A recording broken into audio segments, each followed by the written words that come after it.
YouTube as well too. So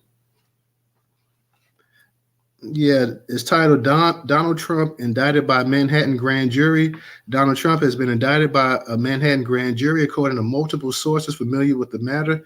The first time in American history that a current or former president has been faced criminal charges. The indictment has been filed under and sealed will be announced in the coming days. The charges are not publicly known at this time. One source told CNN Manhattan District Attorney Alvin Bragg's office will reach out to Trump's attorneys to discuss his surrender to face arraignment. CNN has reached out to Trump's attorneys for comment. The DA's office has been investigating the former president in connection with his alleged role in hush money payment scheme and cover up involving former porn star Stormy Daniels that dates back to 2016 presidential election.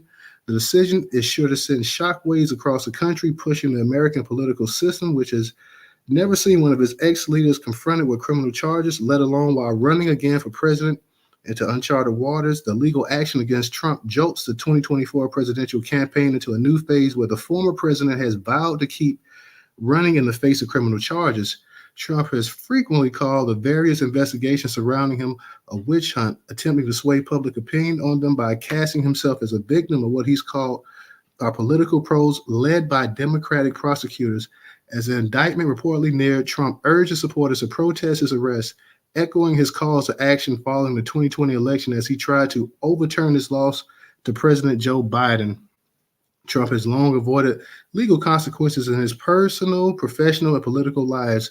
He has settled a number of private civil lawsuits through the years and paid his way out of disputes concerning the Trump Organization, his namesake company. As president, he was twice impeached by the Democratic-led House but avoided conviction by the Senate. In December, the Trump Organization was convicted on multiple charges of tax fraud, though Trump himself was not charged in that case. Trump's Republican allies, as well as his GOP 2024 rivals, have condemned the Manhattan District Attorney's office overlooking the looming indictment, and House Speaker Kevin McCarthy has vowed to launch an investigation into the matter. Bragg's office has signaled as recently as early March that they were close to bringing charges against Trump after they invited the ex-president to testify before the grand jury probing the hush money scheme. Potential defendants in New York are required by law to be notified and invited to appear before a grand jury weighing charges, but Trump ultimately declined to appear before the panel.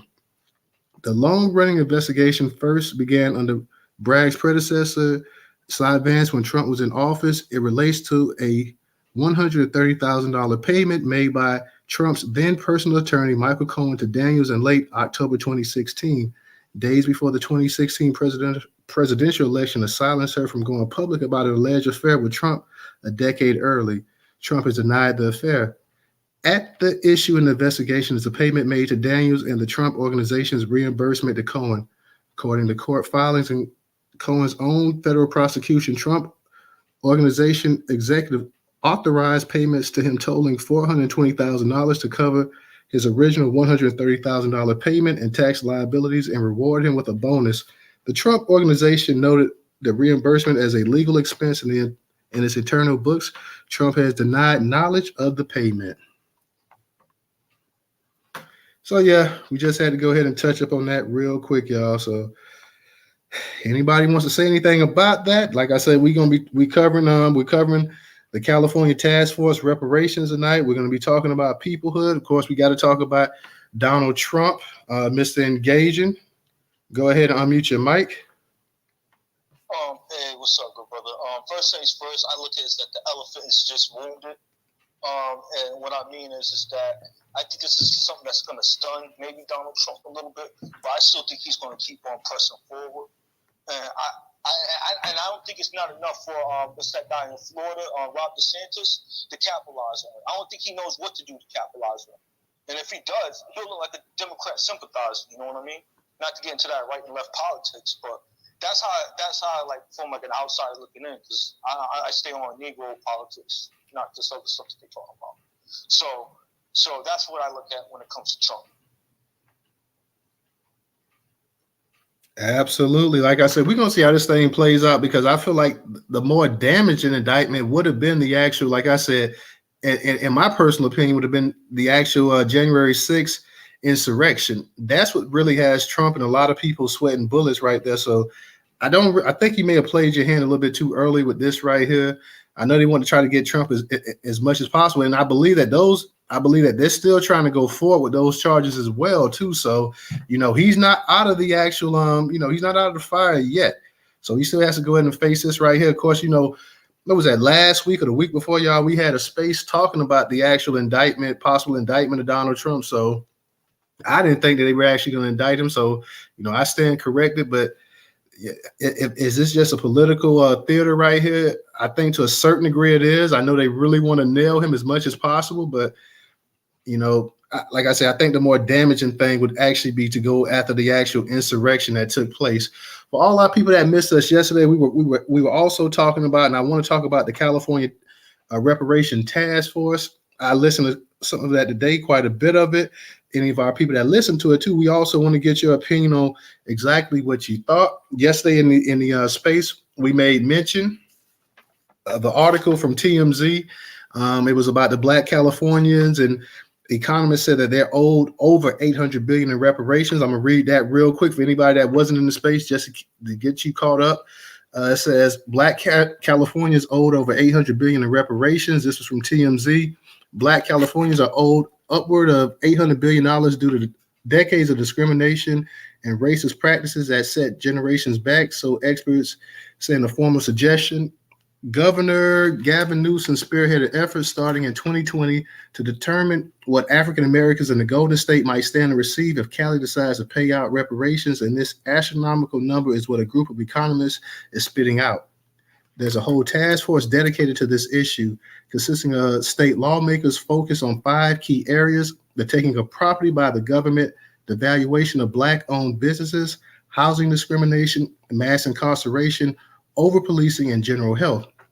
Mind you, the economists here considered only three of the categories and coming up with the $800 billion figure, leaving out property taken and the devaluation of businesses for now, which means the final estimate could be much higher. In any case, the task force will hear this new total Wednesday and take it under consideration in a scheduled meeting. I want y'all to know that space we held yesterday talking about that, and the actual video that was uploaded to Twitter got quite a few comments from some white supremacists coming out as well too, talking about the nonsense behind this. Considering there are about 2,537,000 Black residents in California based on 2022 U.S. Census number, that would translate to each person getting $315,000 more or less. That number could be different, however, based on criteria who receives reparations. Those would include being a certain age, 18, being a resident of California for a certain amount of time, and being a descendant of an enslaved person or free Black people in the U.S. as in the 19th century, among other benchmarks the state of California could set. Of course, opponents would cite the obvious in pushing back on this, namely California was never a slave state. Also, they say taxpayers shouldn't have to fit this kind of bill for practices that were in place a long time ago, even though Newsom and company say otherwise. Now, whether reparations suggested are actually enacted as a whole other ball game. The task force would need to agree on the final number, then send it over to the state legislature, where it would have to be drafted into a bill and passed in both chambers. After that, Newsom himself would have to sign it. Another thing to consider is this is separate from what San Francisco is trying to do. It has proposed its own reparations package, which would see Black residents get as much as $5 million each. Now, I want to Ashan, now we're going to talk about the peoplehood as well too, because we have Ashan up in here tonight, and I wanted her, whenever you feel comfortable, Ashan, or you feel ready, I wanted you just to kind of give us a little bit of an explanation on peoplehood, what it stands for, exactly what it means, how does it play a part in any of the reparation talk as well too. Whenever you feel, if you don't mind speaking right now, I wouldn't mind hearing just your perspective on that. All right. First, again, thank you for inviting us to the space. What I'm going to do is I'm going to let Tansy go into the peoplehood so that she can better explain it than I can in the way that she articulates it, and then I will pick up from there. Tansy, are you there? I'm here. Hello, good night. How you doing, Tansy? I'm all right. How about yourself, brother? Pretty good. So, how I want to explain peoplehood. People have taken a hold of the word, and maybe it's a new term for some people, but Peoplehood just means we are one people. That means if I were to, I really can't say it any plainer than that. We are one people. We say it all the time. We believe that we are one people. And what the problem is that the United States government does not view us as one distinct group of people. They view us as just part of this large diaspora that's spread all over the world. And that's not the case. We have our own distinct culture and language, vernacular, and a history in this that started in this country.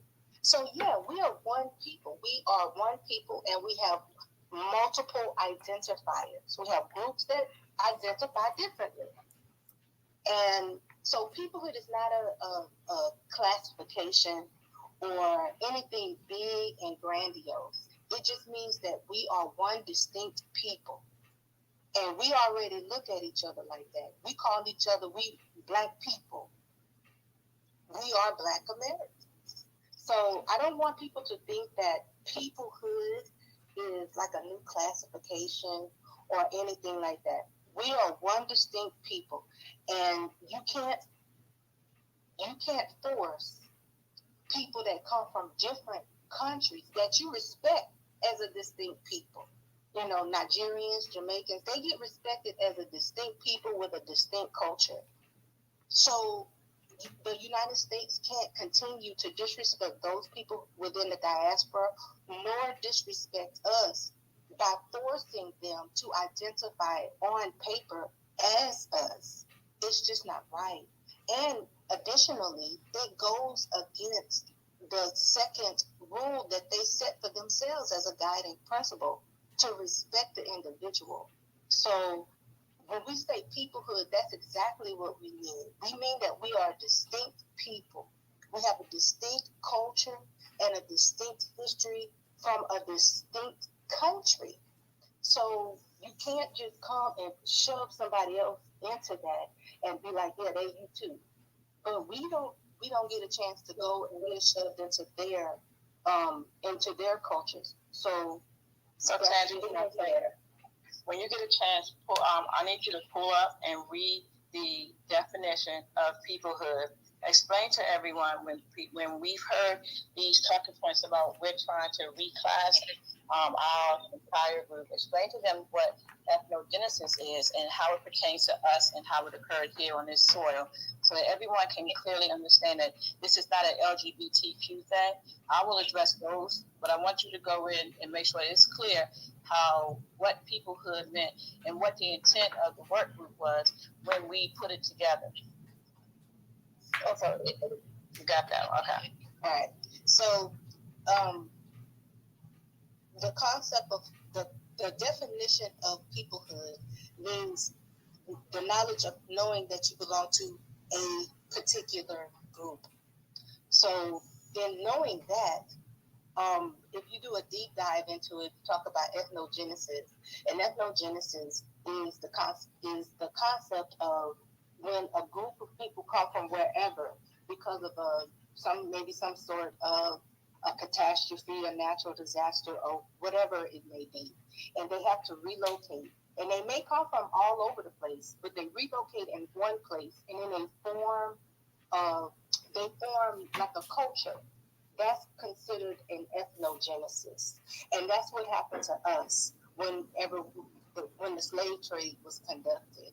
So, because of that ethnogenesis, our ethnogenesis officially ended in 1885, and that is the time. That's the time when we were emancipated in 1885. So that's where the whole concept of people came from and peoplehood. Because of the ethnogenesis, we became a distinct people, which is considered officially a peoplehood. And in doing so, the government doesn't recognize that. And that's our problem. The government does not recognize that we are a distinct people. So it doesn't mean anything like LGBT. Anybody can have a peoplehood. It just means that you recognize that you belong to a distinct, particular group of people. So I don't know where the LGBT stuff come from, and that's really kind of baffling for me. I don't know what that's supposed to mean. So let me jump in for a second so we can clarify some other things. So for all of the accusations that are swirling in the social media space, we're here today to clear them up. So that you can hear directly from us, because there's a lot of people saying, I heard, they are, people saying facts that we are some type of democratic shield and so forth. And so we're here today to first explain to you all how we arrived at the proposed categories, how we arrived at the definition. We're going to start first with just telling you about CAP, because I see that unfortunately our people, we have a tendency to want to go after people and then tell a person or a group that has taken their time to do some work for us and then propose it to us that we didn't do it right. We should have put it out earlier. Who are y'all? You all need to be vetted. And you're absolutely right, because as our people, we have been we've just been treated horribly in this country. And so we have trust issues. So first, let me tell you about CAP. CAP, I am the president of Capital Accountability Project. I've been in the advocacy work since 2004. When I walked away from my secular employment, I started a reentry program for ex-offenders here in the DMV. I walked away from that job as at that time I was a social worker. Excuse me. I walked away from that job with no job, came home and decided that I was going to start a apprenticeship program and then try to assist, because the state of Maryland lacked a cohesive reentry program to lower the recidivism rate for our returning citizens, which, of course, if you don't know, the state of Maryland has the highest Black incarceration numbers in our country. From there, I began to continue to work in my community. Then we got together as most as most people. We got together on the internet and we started to communicate with one another. And I quickly found that we all shared a passion to basically get our people off of the bottom. So we got initially, as CAP is now, we started out, as everyone I think knows now, because we've made it no secret, we started out as ADOS DMV. We were instrumental in doing the HR 40, and then I personally, along with at that time ADOS DMV, we did the march on the Supreme Court for the 1866 trial that took place. We began to hold trainings. We began to educate people about who we were, what our mission was as it pertains to our community. And then, as everyone knows, things imploded with ADOS, and we decided to continue our work because our community was still suffering regardless of what was taking place out here in this internet world. From there, we decided that we were no longer going to attach ourselves to any type of movement, I guess, or identifiers as it pertains to the internet. So we rebranded as Capital Accountability Project with a sole mission to strictly educate and uplift our people. And our focus was that we were not going to engage at all on the internet, that we would stay focused on local work. So from there, we became Capital Accountability Project to first deaden all of the lies that are out there. People are talking about they got receipts, they got facts that we are attached to the Democrats, and then some idiot posted a picture of myself along with Stacia Hall, who is a candidate, and says, see, here's the facts, that we got facts that they are paid by the Democrats. They are a Democratic organization.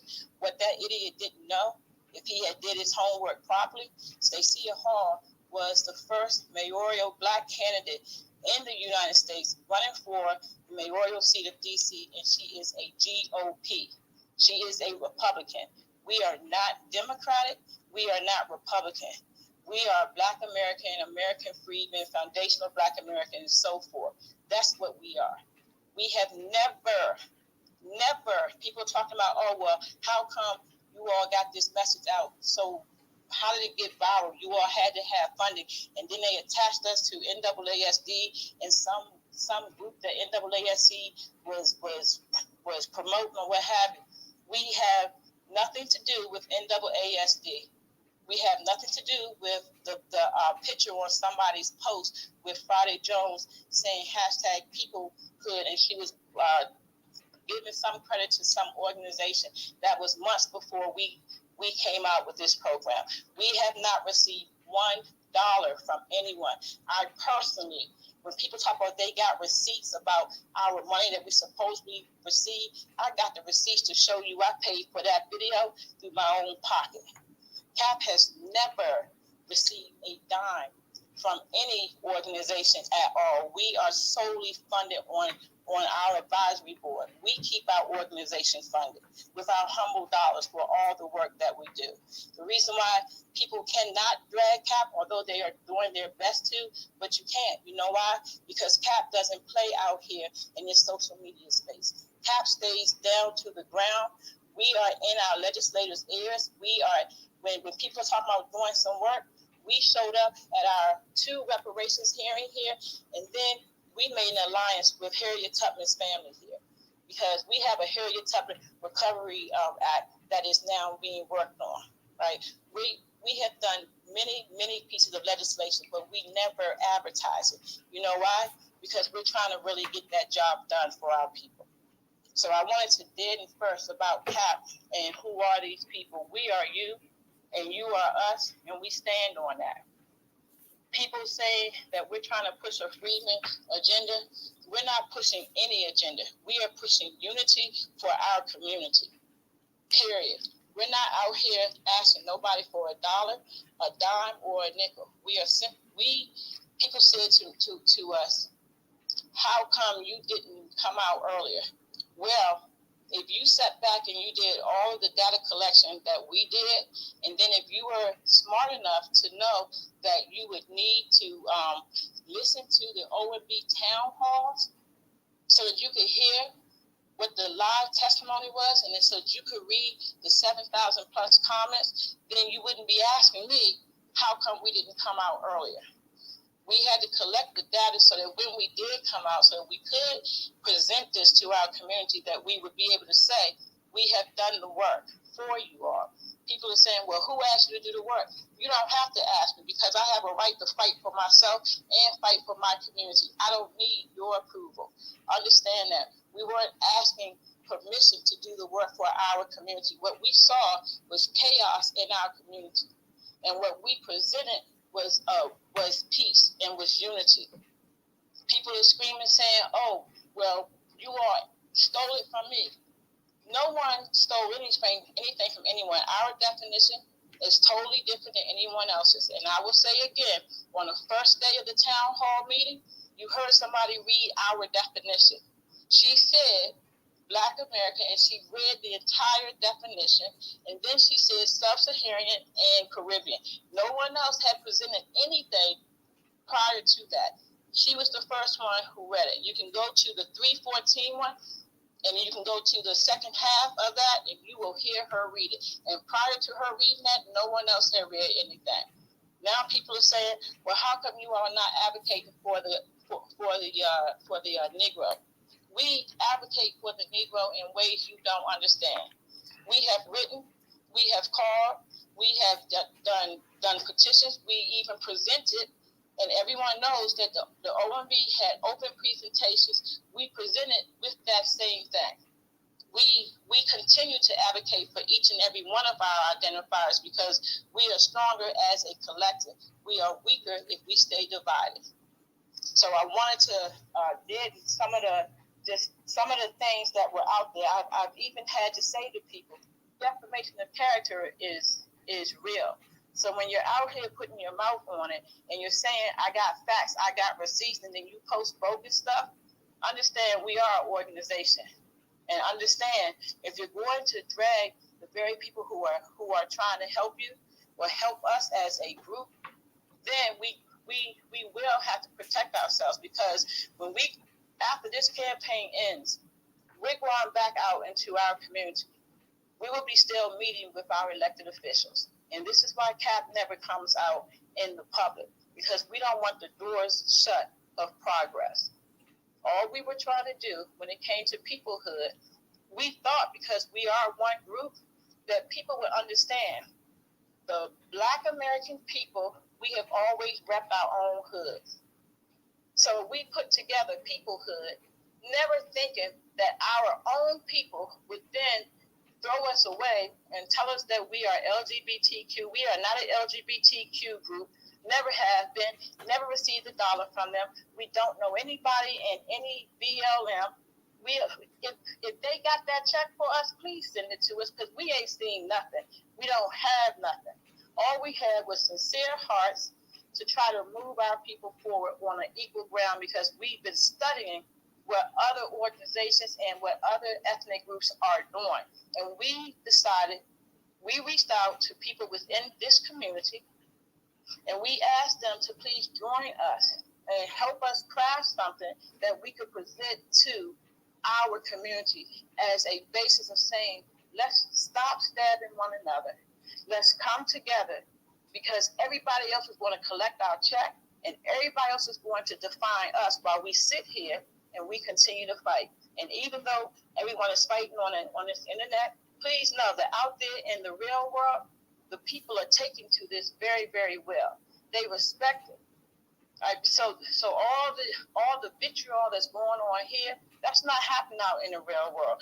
We have a 12-day boots on the ground campaign where we're going out into the community, and I would encourage everyone else to go out to your community, move beyond social media, move, because out there in the real community, they don't even know about these so-called identifiers that everybody is screaming about.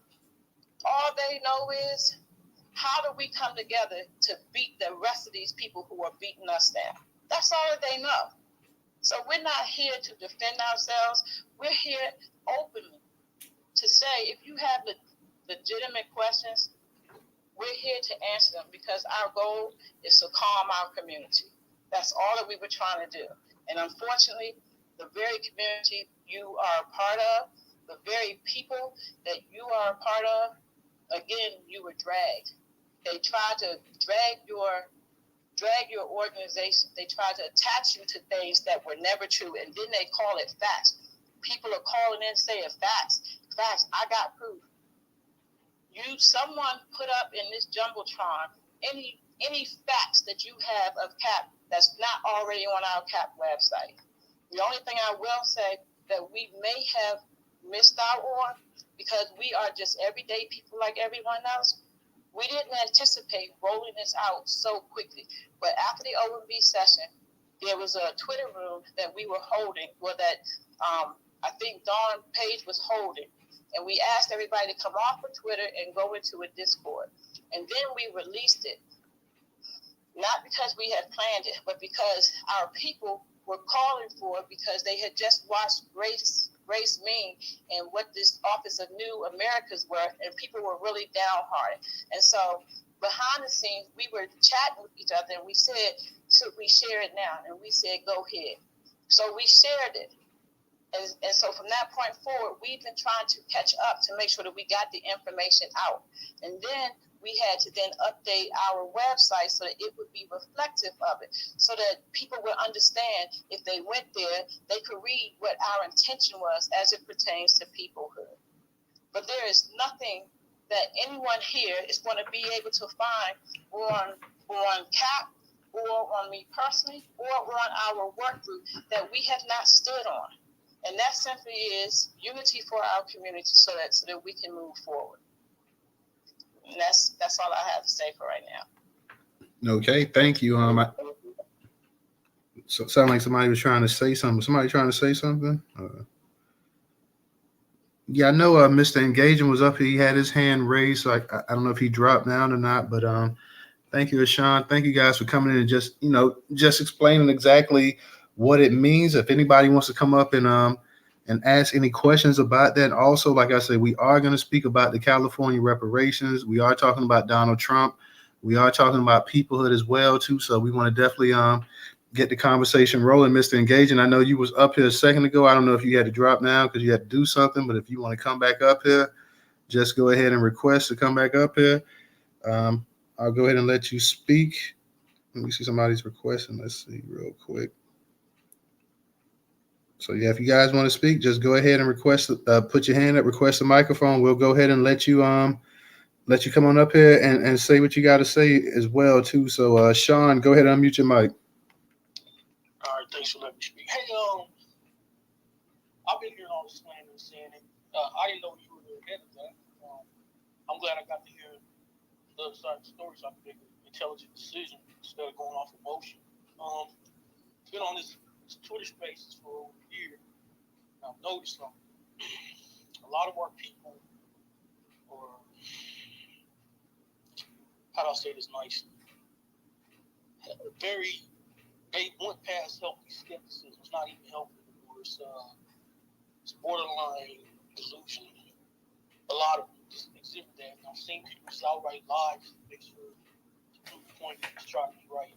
And that's when people do that. Don't lie. Keep the facts what they are. Facts. You don't have to lie to prove your point. I'm seeing too much of that.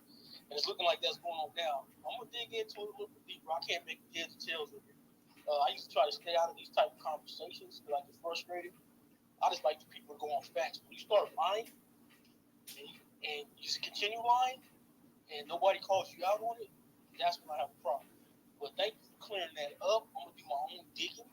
If I see somebody lying, I have the facts, I will call it out. I have no emotions in this. I have no dog in this fight. So if somebody's up there posting lies, I'll let them know they're lying. Just stick with the truth. I'll let my play. All right. Appreciate that, Sean. Thank you. And also, like I said, guys, we want to speak about the actual reparations task force as well that's going on in California. So if you guys have any questions and want to talk about that as well, too, we're going to get in that discussion as well, too. Talent, go ahead and unmute your mic. Hey, peace and love to the space. Those titles going on. What's up, now? Lovely grace that was positioned. So Mrs. Sean can speak towards exactly what she stand on, where she's coming from. My concern, because I have to start there, is during the Jumbotron, a space that should have had that kind of fell into some ADOS versus Friedman. It was on March 8th. That was the first time I met Sean, learned about her history, ADOS, and things of that nature. And at that point in time, everything that was being said was about Friedman and how Friedman works as the ethnic identity, how the best move is to use Friedman. They looked it up in the Library of Congress. It was used a handful of times. And that's kind of what we were still debating about these political, legal, and or ethnic statuses. And some of the issues that some of us had with a document that was circling around with the Friedman organization. I went to the OMB, about 20 organizations, 200 Freedmen. A part of that document was to retire Negro, colored, and mulatto. So we had some issues with that. Some of those things that I actually spoke to boards in that space. Ashun was there, Chap was there. So as it pertains to where this peoplehood situation came about, that is something that was not mentioned in that space. And we're still in the month of March. So we obviously see that there's definitely been a change of direction that we were never brought into. I don't know what occurred. I know that Tuesday of that OMB session, maybe 2 weeks ago, there were a lot of calls about Friedman. But then we noticed by Friday, there were some people from some other organizations that are heavy a part of the reparations conversation in California, kind of switching the message. And then I shared some information with Dawn. They went back into their group and some things changed into a peoplehood. Now, my issue with that is by the time I showed up to that space, the peoplehood was already established. The definition of Black American had already been there. And it seemed like it was a work group sessions for people to put together their ideas. And it feels the same way that I remember before where Dawn was saying, we don't have time to kind of deal with everybody. We just going to run with Friedman position. So my question to Ashun is, based on that conversation we had on March 8th in Shut Up Space, where you were talking specifically around we can't do race-based policies, the ethnic status is the best way to go. What is the change, and what made you guys kind of decide to just one with this peoplehood, Black American, and not really come to get a consensus of the people before the rollout? So let me answer that for you. So I will tell you, as I've said before, that I stand on identifying as an American freedman. Right? That was the first identifier of our people, and that's where I stand at the beginning of that line. As far as what brought about a change, again, it was a call for unity. Again, when you listen to your community, when you listen to the OMB, when you went through those 7,000 plus comments, what we found was, although I might stand on something, although the work group stands on whatever it is that they identify as, we realized that the current day, right now in the current day, that our people identified as Black Americans. And so when we talked about litigating and legislating when it came to a racial-based category, what we then did was we looked at how do we protect our overall people, right, and still be able to respect the way the overwhelming majority of them are saying that they want to identify as. Now, when we went through the 18-page summary from the OMB, and when we read their new 2 reports that they had put out, which was within that same week of when you were having the OMB town hall meetings, we began to understand what their plan was and what they were doing. We were actually able to communicate with statisticians. We were actually able to test the categories against the 14 guiding principles of the OMB. We had, like I said, we had statisticians there. We had experts there that we can consult with.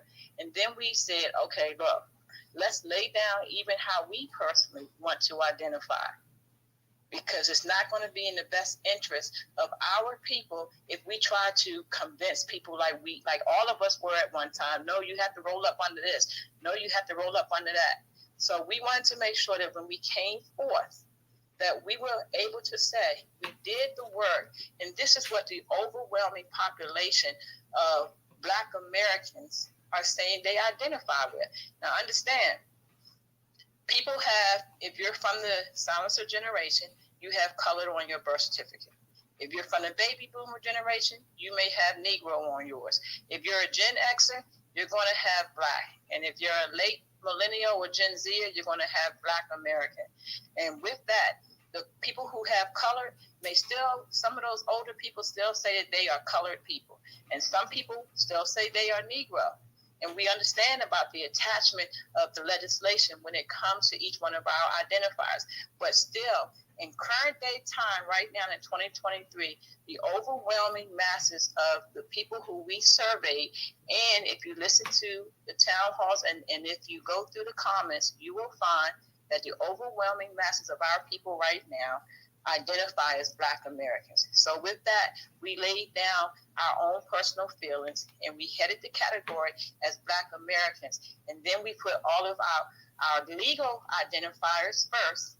And then the second grouping of the definition are the identifiers of how our people identify, which the OMB allows. And if you look at all of the other definitions from the OMB, you will see that they also reflect that in the other ethnicities with their definitions. We thought that was the best way to go because we were showing respect to our community. And that means, so at this point, because Black American is the category header, right? Because Black American is the category header, and we have all of our identifiers now, we never again can be redefined. And we never have to, again, legislate or litigate under Black American. But we will now allow our groups to grow because we have et cetera, just like everyone else. So that means first, let me clear that up, that the et cetera that's on the definition is not to allow other quote unquote melanated immigrants or black immigrants to come in and tether themselves to us. No, if you studied with the OMB and you studied all of their work, and if you comb over their website and all the information out there, what you find is in every definition they allow, etc. That's built in for our future generations, so that when 20, 50 years from now, 60 years from now, when we're not here, if our future generations say we don't like any of those identifiers, we want to be this, then they can fall up under still the Black American. The definition never changes, but we can add our new identifiers respecting those future generations. This wasn't about us trying to tether. It wasn't about a trick bag. It wasn't about, oh, now they just changed because they're trying to do this or that. No, it wasn't. It was simply, as Talon said, information was coming to us. It was in the best interest of our community that we would sit down and look at the information. Now, we sent out requests and we reached out to people and we asked them to come in and help. Now, most people came in, and then after the first or second session, they didn't come back because it was heavy work. And so eventually it narrowed down to who stayed. And those people who stayed, we stayed in the fire, we stayed in the work, and we tried to get it done. That was it. All right. Let me go ahead. I see Miss Engaging. You got your hand up. Go ahead and unmute your mic.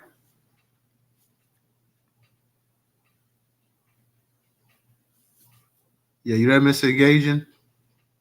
Yeah, my bad. I was cleaning, and my bad. I just wanted to hop on the mic. Some of the things that I observed from the peoplehood thing is that she claims that she doesn't know anything about the whole LGBTQ plus thing, whatever. When you put it up in the browser and stuff like that, you get different information, and people know that there is false, false association attached to that, you know. And that's like really not cool with some of the people in our community. And if that's the case, are you guys willing to put like a lawsuit or put a claim against these individuals to distance yourself away from that per se? Because I think that that's very pertinent, because I think that that's a form of slander, you know. And if that's the case, quote unquote, you know,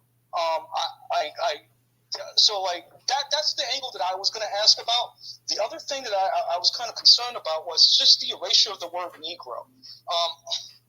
I overheard, like when I heard your whole spiel, I heard you didn't even want to acknowledge Negro. I feel like there's a shame in our community where Negro American people don't want to associate with the word Negro, you know. But the thing is, our claim is associated. That's not true. Hey, I'll let y'all say real quick, everybody. Nobody come off your mic tonight. We're going to have people just speaking. Let the person finish speaking, and those who have their hands up, we'll go ahead. And if you want to speak, you got to put your hand up. Okay, so just go ahead. Nobody interrupt anybody while they're speaking. Put your hand up, and we'll go ahead and we'll get you. You see, we're letting people go ahead and just talk. So go ahead and put your hand up. Go ahead, Mr. Engager. Yeah, this is every time it's in a general space where it's just Black American people, and I'm using this word just so that to keep everybody all cool with it. But like every time a Negro American person speaks up about Negro or supporting Negro, you got people from the with their mics on speaking down and speaking disparaging about it, and that's the problem. And that shows the shame that you're hiding. Like a hit dog will holler, and you guys will be hollering like we'll talk. And I hear you, and I find it very disrespectful that our justice claim is built off the transatlantic slave trade. It's built upon the backs of Negroes, and these guys don't want to call themselves as such. So my question to them is this: show me the Jewish person who's getting money from the Holocaust, you know, and getting restitution, and don't want to acknowledge himself as a Jewish man or a Jewish woman. Until that happens, then I might entertain that thought process. But I don't see that really being entertained in the real world because it doesn't exist. That's the reason why. And that's the reason why we should be standing on Negro American and nothing less. All right. I'll respond to Roland, who I've known since 2019. Go ahead real quick, and then we're gonna go ahead and get to Don next. Yeah, I just want there are always going to be people involved who have personal issues, who don't ever seem to quite fit in. As Roland knows, or Mr. Engaging knows, he and I and a son and many of the people that he knows were part of American descendants of slavery. How are you going to say if the people who were going around wearing T-shirts, repping American descendants of slavery would have a problem with the word Negro? There's that. Wait. Hold on, Mr. Engaging. Hold on. Let her finish too. Go ahead. He knows, he knows very well the things that he is saying are, I don't even quite remember all the stuff that he was saying about peoplehood, but I don't understand the whole thing about the LGBTQ when we have nothing, but history that shows that they lump, force team themselves with anything justice related, just like we're dealing with other groups out here that appropriate our talking points and try to create or manufacture struggle stories for themselves. And what we're talking about here is not forsaking Negro, and he knows that, but there are people that float from clique to clique, and they have to say things to remain relevant. Again, the Negro, we're not saying that anyone is forsaking that. What we're saying is that we have to come together as a broader group, like the other groups that we're seeing out here that are coming after legislation meant for Negroes. So while you're concerned more with making sure you and everyone else call themselves that, we have other groups that are actually undertaking things as a group, as a concerted effort, whether they are, Vietnamese or Asian or Native Hawaiian, and coming together against us. So, for a group, again, that's under the threat of ethnocide, ethnic cleansing, to have such a reaction to an expression that we've always used, my people, these are my people, my peeps, I'm from the hood, whatever, is really a stretch. But I just want people to understand that, that Mr. Engaging is not mentally stable. And I don't think anyone who claims to be... Wait. Listen, I'm gonna let everybody up in this space know we not doing this, okay? I can drop everybody down to listener and bring one person up at a time. Nobody wants to be interrupted, but when somebody else is talking, then they want to go ahead and interrupt the other person. Don't come off your mic. Next person comes off their mic, I'm gonna drop their ass down to listener. We not doing that in this space here. You have to go to another space for that. Mr. Engagement, if you got an issue with that, let me know. If you got an issue with that, you ain't got to stick your thumb down, bro. You can go ahead and say something. The same way you don't want anybody interrupting you coming off the mic when you talking. If you got an issue with that, let me know before we actually resume the space up. Okay. I'm gonna let her talk. I do have an issue about it because she said that I was crazy and she's not a doctor. Well, listen here, I'm gonna let you respond. Listen, I'm gonna let you respond to what she says, and then we're gonna go on to the next speaker. So we're not gonna just have a back and forth and everybody else got their hands up just waiting while everybody else. Let me explain that to everybody tonight. Because sometimes you have people waiting 10 minutes to actually speak, and then somebody wants to respond, and then somebody wants to respond and go back and forth, and everybody has to just wait for two people. We're not doing that up in this space right here. I'm gonna run the space. I'm the head nigga in charge, and I'm gonna let it be known how it's gonna go. And anybody got a problem with that, they can ride up out this space right now. Straight up. This is a Newstoter space. And I'm gonna run this how I see fit. Don't come off your goddamn mics. Sean, you go ahead, and then Mr. Engaging, you go, and then after that, we're gonna get to some new speakers because Talent spoke before. We're gonna go to Concern. She hasn't had a chance to speak. Then we're gonna go to We Built. Then we're gonna go to Joshua. Then we're gonna go ahead and get to Talent, Sean, Capital, So everybody go ahead. And like I said, don't come off your goddamn mics. Go ahead, Ashawn. Thank you. I just want to read the definition of Black American so that people can stop saying that we're cutting out anything, because American Negro is in the definition. So people are saying a lot of things about who we left out and why we did it and this and that. If you allow me just to read it, people can hear it, and then hopefully they will start reading it rather than coming at us saying that we're leaving someone out. All right. So the category header is Black American. The category reads, the category Black American includes individuals who identify with any of the foundational populations in the United States of America previously referred to as Negro, Freedman, Black, Colored, Mulatto, or African American prior to the end of the 19th century. This includes people and groups that identify as freed Blacks, American Freedmen, Gullah Geechee, American Negro, Black American, African American, American descendants of slavery, and foundational Black Americans, etc. Please know that the first legal classification is Negro. And then at the bottom of it is American Negro. And the reason why American Negro is at the bottom is because, again, in most of the legislation that we found, it referred to us as Negro, not American Negro. But people identify as American Negro.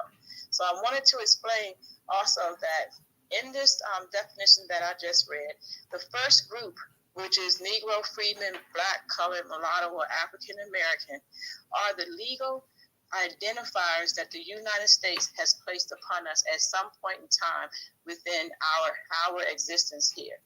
All right? And each one of those identifiers have legislation attached to it. And that is one of the reasons why we were not willing to sacrifice any of them. The second grouping, and the key sentence that you need to zone into based on an OMB, this standard is written exactly the way theirs has been written, is this includes people and groups that identify as. Notice it says includes people and groups that identify as. That means it does not have to be a legally recognized identifier. But because of you applying OMB's guiding principle number 2, you're allowed to put identifiers in here that your collective group may identify as. That's why we put that in there. And that's why we put in, when people are saying, I'm not going to go with that because foundational Black American isn't a legal recognized name, or American descendants of slavery isn't a legal recognized name. First of all, if you, and Dawn can speak to this, if you go into the Truman papers, you will find that we were referred to as foundational populations first. Secondly, when you talk about descendants of slaves, that is in a lot of our documentation, legislatively and legally. Also, when we were evaluating putting this together, people said, I don't want to be referred to as a slave, and I don't want to be referred to as somebody emancipated. So we tied everyone who said I was never a slave, I was a foundation, I was here originally, I'm indigenous. We tied it to foundational populations in the United States of America, and we still wasn't okay because people still talked about it. Then people said, well, that et cetera, again, at the end, the et cetera. And they said that was a trick bag, that we were leaving it open for other people to come in. That's not true. Again, I've already explained, that is there so that our future generations can add their identifiers the way they see fit. But the Black American category definition will never change again. We will never be redefined again. And as far as us allowing other people in, that's why we propose the other two subcategories. And I want to speak to the gentleman from the Wall Street. Real quick, nobody come off the microphone till she finished speaking. I'm saying that respectfully. Just go ahead and let us finish, because then we got a bunch of hands up. I'm going to go to Mr. Engaging, then I'm going to go to Dawn. I'm going to go to We Built. I'm going to go to Joshua, Sister Sean, Rella, Talent, Sean, capital. So nobody, even if you need to show an example, don't come off your microphone. That way we can keep the order of the room, and we can go ahead. Nobody feels like they're being interrupted. Any people are stopping them from speaking. Nobody come off of the microphone. Thank you. And don't disparage nobody. We're trying to have a generalized conversation on education. But go ahead. Thank you. So I just wanted to say that we added the two additional categories, the Sub-Saharan African and the Caribbean. And I'm going to explain very quickly, less than 10 seconds. We did not call the Sub-Saharan African category continental simply because the OMB has already, even though they're calling it proposal, they have already proposed the new MENA category. And they removed North Africa out of the white classification and they put it with the MENA category. Therefore, MENA, the North African category is still, they are still North Africans, right? And their land is on the continent of Africa. So we didn't want to get into an argument or a fight with that group saying, why are you trying to put North Africa in a sub-Saharan category or in a continental African category? So we left that alone because we have no bone in that dogfight about North Africa. And that's why we classified them as sub-Saharan African. It wasn't with an intent to disrespect them.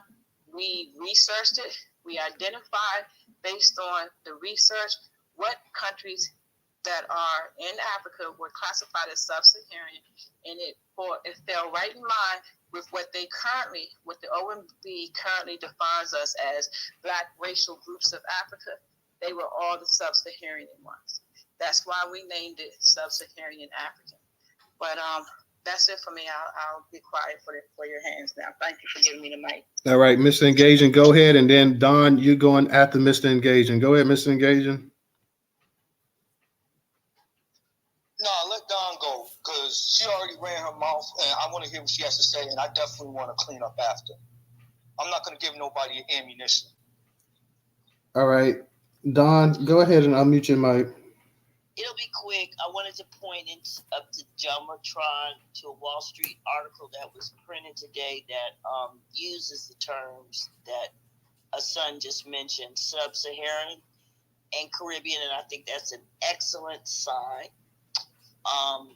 And then just to finish up or clean up on Mr. Engaging, my point with him in my comment about his whether or not there's stability there up top is related to the reaction to peoplehood and the enthusiasm with which people attacked that. And it was so strange to me that I was forced to look it up. And I just typed in, what kind of people don't like unity? And, you know, I believe Google could tell me anything. And it actually came back with a response. And it said narcissist. Narcissist and narcissism is the polar opposite of community feeling. And so let's all step back and take a look at the people and their reactions when they heard peoplehood. Even though we always talking about my people, I'm going to the hood, these my people, we the people, our people, my people, but all of a sudden peoplehood somehow triggered.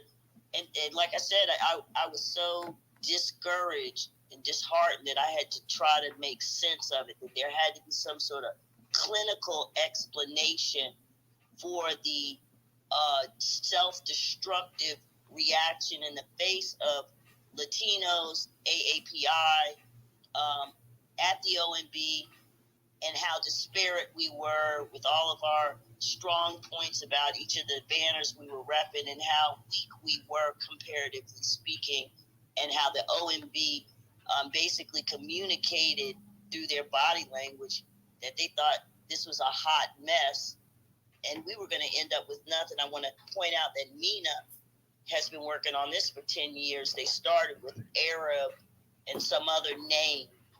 So obviously it took them 10 years to get it together, to realize they needed to structure it the way they did. Hassan and the work group took probably about 3 to 4 months.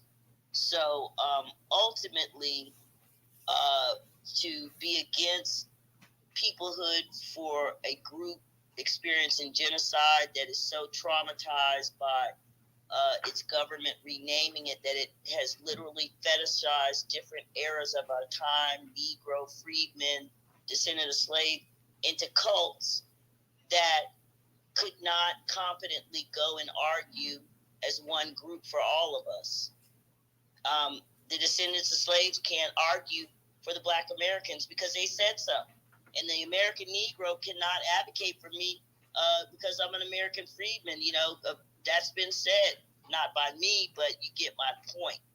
So it's narcissism. The people who I see that have pushed back against this are basically trolls who thrive on chaos, people with YouTube platforms that in fact have cults, and basically people who are just miserable and truly narcissistic. And then there's the element of fear, the knee-jerk fear backlash in the face of the power of Black American Negro freedman excellence, because it is a powerful, scary thing. And some people immediately go to a place of fear and see backlash and how that will hurt us. So all those things, but peoplehood is a good thing. It's a way, basically a rallying call for us to work together. I'm not gay. Our son's not gay, and nobody else on the team is gay. I've got 2 kids. I was late because I was talking to my daughter, and she said, "Please don't go talk to those people. They don't give a damn about you." But a son does. Capital Task Force and all the people on the work group, and I care about my people and my grandchildren. So I cut the call off after she told me all her news, and here I am. But basically, I'm still going to be here. I'll kiss my ass, basically. That's how I feel about it. All right, Don. Mr. Engaging, do you want to go now? If not, we're going to have to go to the other speakers, man. Yeah. I want to go. The greatest threat, and it always is going to be the number one threat, is Negro unity, not no goddamn people unity or no people goddamn hood. So, and second of all, this woman is out here making diagnoses about people. I've never met Don face to face. I've never chopped it up with her or anything of that nature, like face to face. So, for wherever her diagnosis is coming from, respectfully, yo, she need to really check that, man. Like, real talk. Like, this is the stuff that Negroes go through when we try to speak our truth. You got people like her slandering us and saying disparaging things about us when they're actually true. It can be proven. Like, the stuff that we speak on. See, she coming off the mic. See, she coming off the mic. Hey, come on, Don. You know what? Fuck this, man. I'm sorry. I was cool. No, fuck.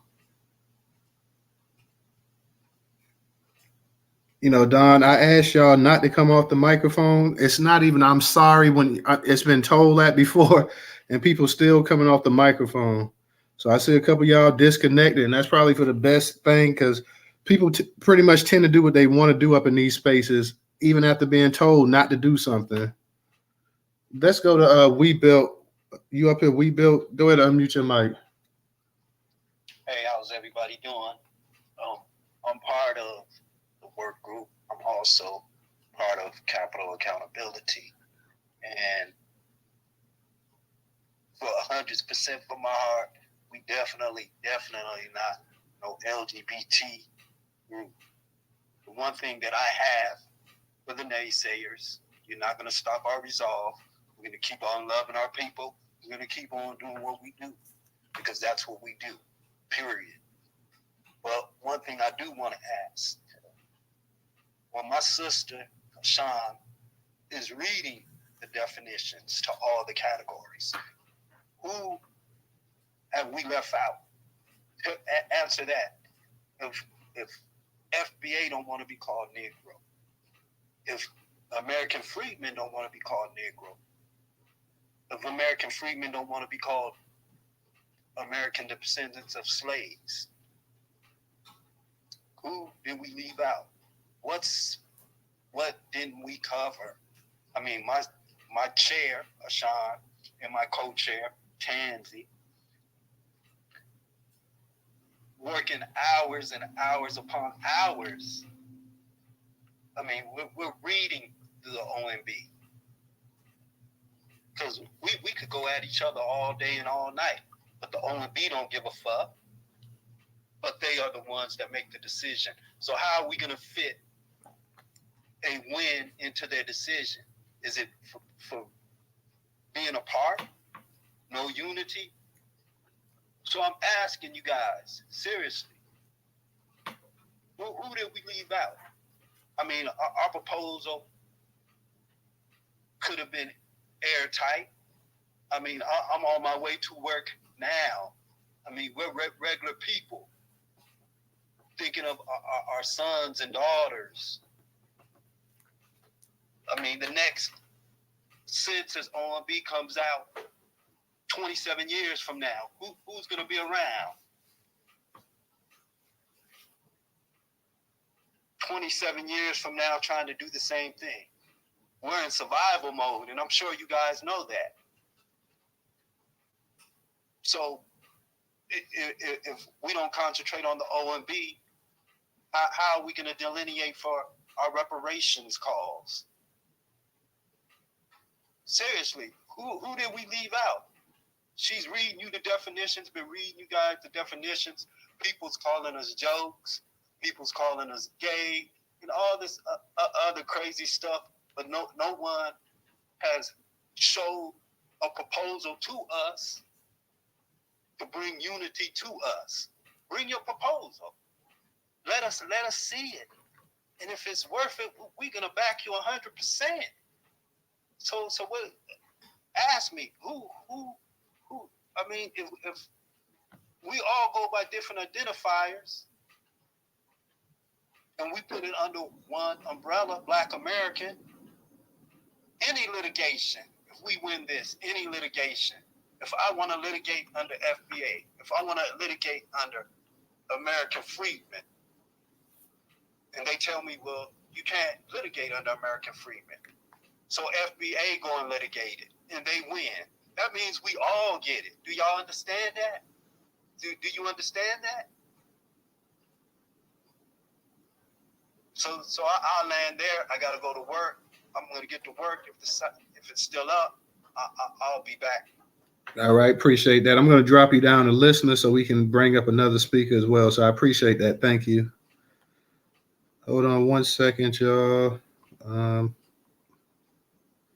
All right. Next up is Joshua. Go ahead, Joshua. Unmute your mic. What's up, Newstoter? What's good, DJ? What's up now?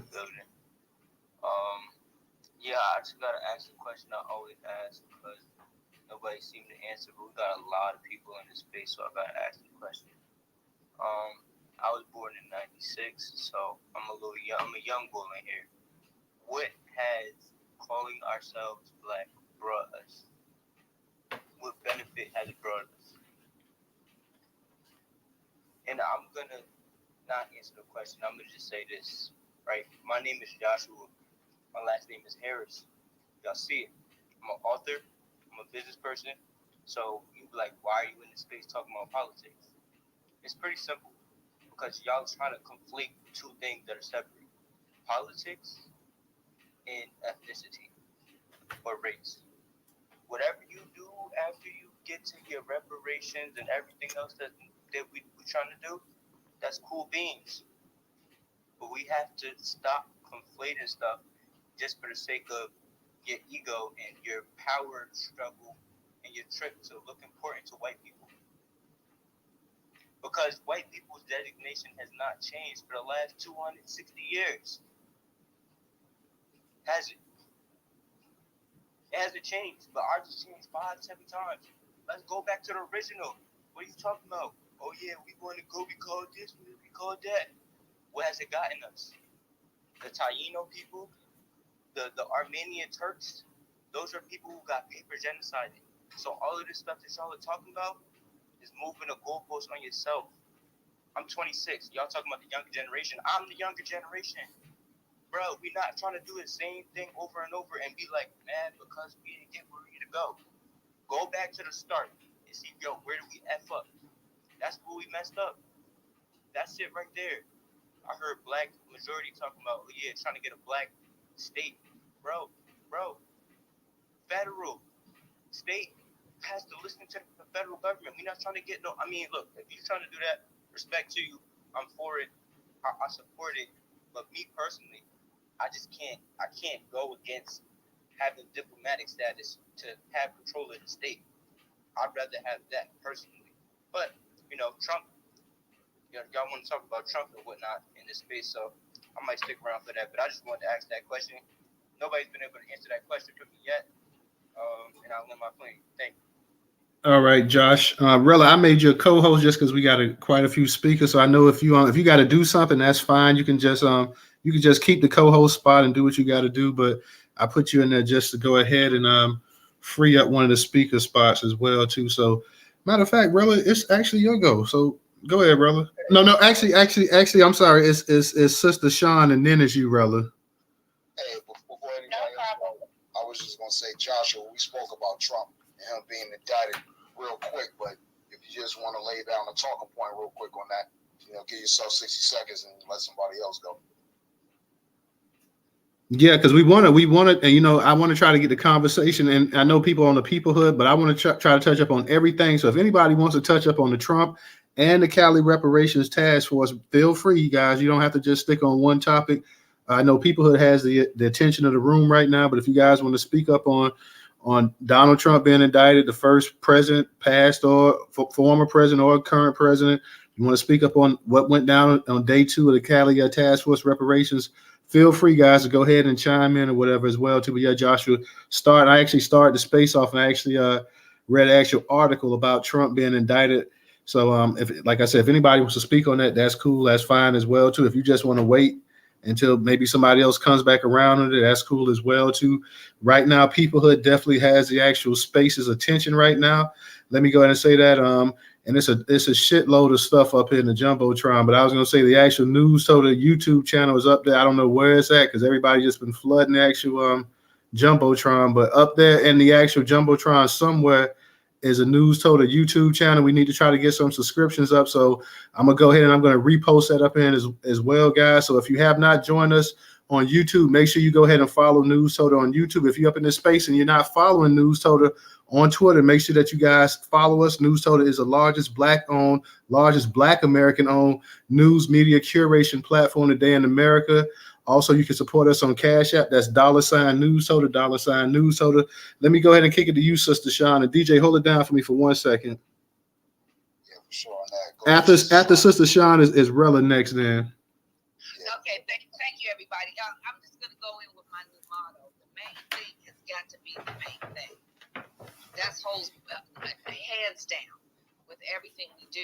And I'm just going to give some of my history, my personal history testimony right here on the record. All of this started with the OMB question, which is an extremely important question that I know me personally didn't know anything about. I did not know that they were going to try to remove the Negro out of the nomenclature and the official federal documents. And the second piece, you guys got to remember, it's 2 questions here. It's an opportunity to delineate. This is what everybody's been fighting for a year. So I was very, very appreciative from the 2 sources that I received this information, or I wouldn't know. That's CAP, and it was an FBA source. He was putting out information on Twitter. I would have never picked up from it. I think his name was FBA Joe and CAP. I would have never known anything about this question had it not been for them. And I have to just give my testimony. And I'm thankful for that. I'm thankful that our community raised the alarm on our behalf. And for that to be turned around and be twisted for that same community that raised the alarm for them to be attacked, somebody got to go and think about that. So that's how it started for me, right? And then it was interjected with a lot of other stuff. Now, all of a sudden, we got this information. Somebody done stole something from somebody. Well, where the hell that come from? You know, that's just more confusion, right? But I know how to keep the main thing the main thing.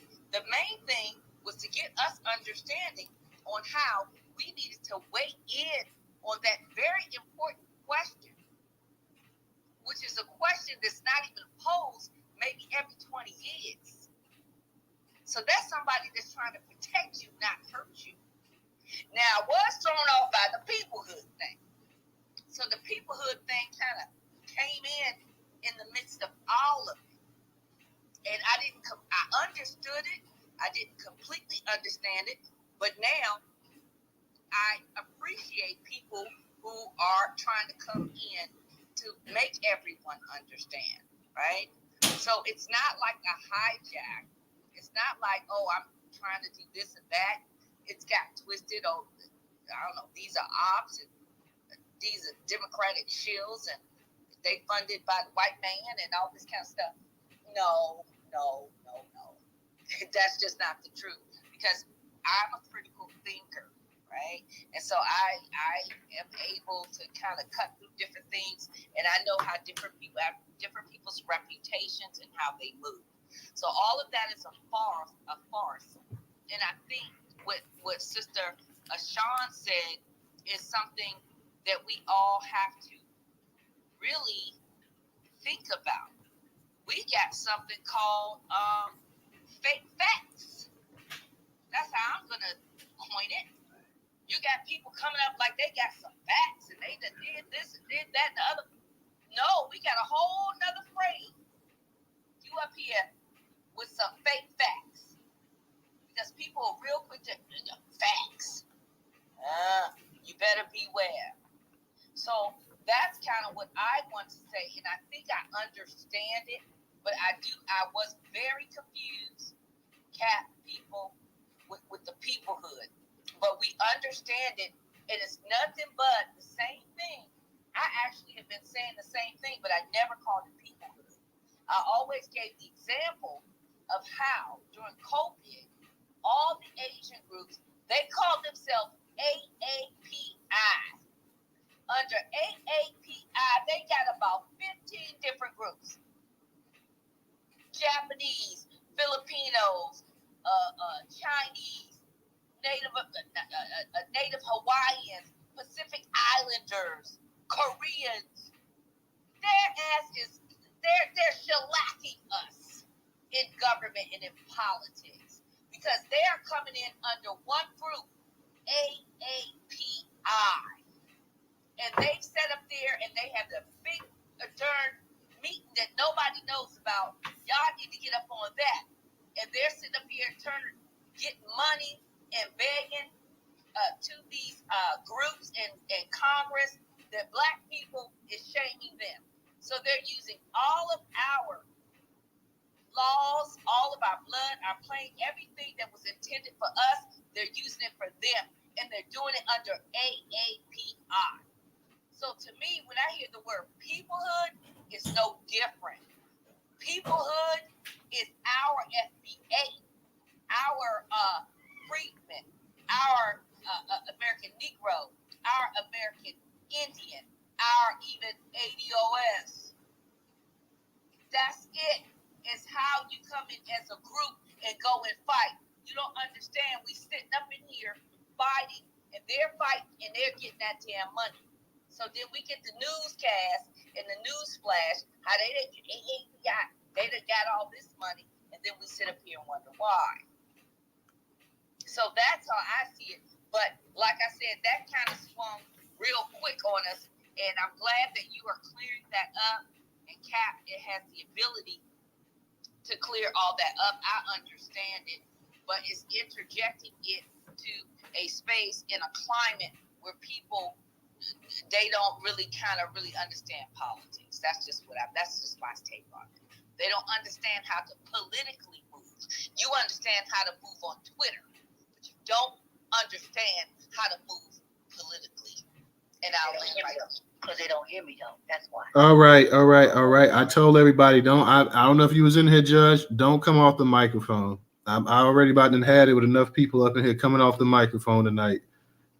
So I don't know. Okay, and so I don't know what Judge had to say, but you know. She cool. She ain't have nothing to say. I think she was just chiming in, but just because we already got people going at it and stuff like that, people getting upset, people catching attitudes with each other. It's my testimony, and we should respect everybody's opinion. That is my opinion. I stand on it. I'm not reversing myself. No, I'm not saying nothing about your opinion. Hold on, sister. Hold on. I'm not saying nothing about your opinion. I'm talking about the people coming off of the microphone arguing with one another. That's why I told everybody to stand on it. I don't care about anybody's opinion in here. Everybody has an opinion. They're entitled to it. I could care less what anybody has to say on the microphone. I'm saying to keep things civil up in this space. I'm telling people not to come off their microphone because they have a habit of interrupting other people while they're talking, and then nobody wants to be interrupted. So yeah, I'm just trying to keep the peace in here. Yeah, I wasn't even speaking to you. I'm just speaking to anybody else because they know me. I will shoot back. Yeah. No, don't worry about it because I'm shutting shit. That's cool. Thanks, Newstoter. I appreciate it. No, you good. You good. No, you good. You good. You good. Rella, go ahead and unmute your mic. Hey, just for the record too, real quick, the emoji buttons is the reaction button. So that way you don't have to come off your mic. See that? But go ahead, Rella. How you doing, Rella Trips? How you doing? I'm okay. Y'all give me a headache now because I don't even understand why we keep having this. No, not like a real headache. It's a figment of speech. I'm just saying. I just think. Hey, Newstoter. What's up, Rella? Hey, everybody in the room. Peace, love, and reparations always. And I want to say that I think what Cap has done. I always say that I'm in the background when it comes to Cap, and I always believe that Cap has good intentions. I've had the pleasure of actually, being able to work with them, and they mean well. Asan means well. I know for a fact Asan means well. In spite of how people's relationship with Don, I know Don intentionally means well for everybody. And two, even a lot of people who have branched off and started their own species and their own, wanting to hold up their own terms and what they want to be called. I know you all mean well, but I've always said this: good intentions have paved the road to hell. And when I say that, I mean that in the most purest way, because no other group has had to delineate themselves or to pick or choose what or which they should be called, because they got to choose their names. They got to be designated their names by way of their geographical locations of where they came from, their ancestors came from. We here in the United States are a unique people. And our story, I think, is so different that we should be able to actually represent all the classifications. And I've said that before. I choose to use the term freedman. I use Negro sometimes when I'm talking about people doing something crazy. Doesn't mean I don't know where Negro comes from. Does not mean I don't understand what FBA or ADOS means in present day.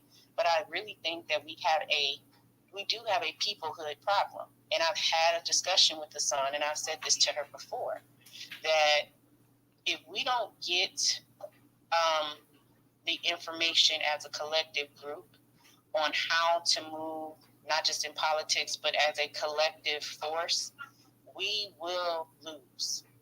And we are seeing that even with all the fragmented spaces. You have people who, have represented all of the different aspects of culture when it comes to Pan-Africanism and Afrocentric culture. But when it comes to us now really focusing on what does it mean to be a Black American?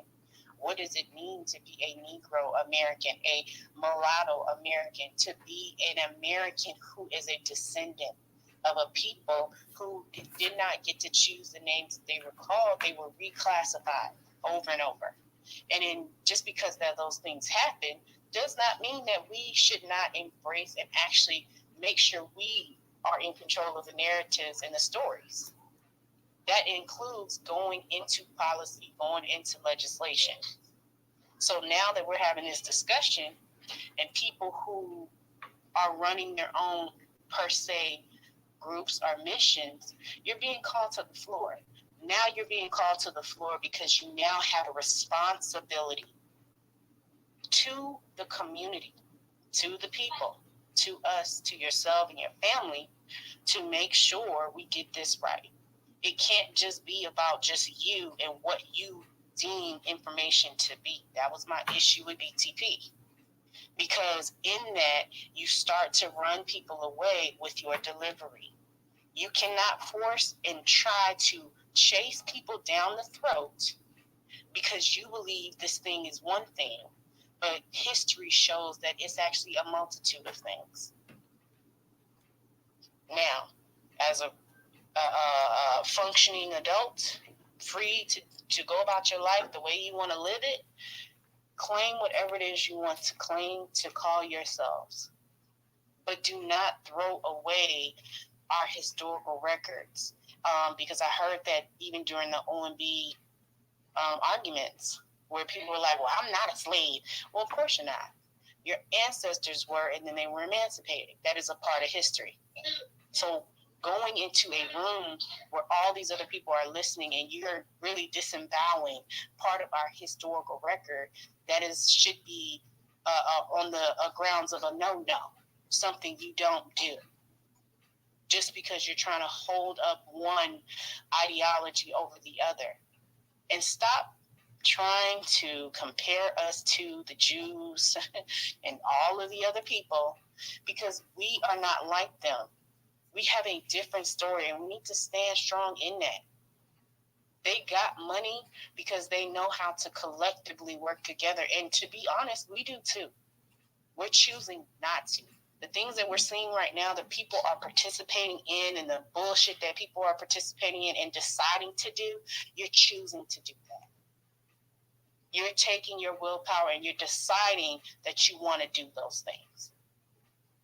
So, Donald Trump being indicted, I was always waiting for the bracelets. I don't know about anybody else, but I was always waiting for the bracelets and, Melania to come out on the camera and, use her poor English to talk about it. Cali reparations.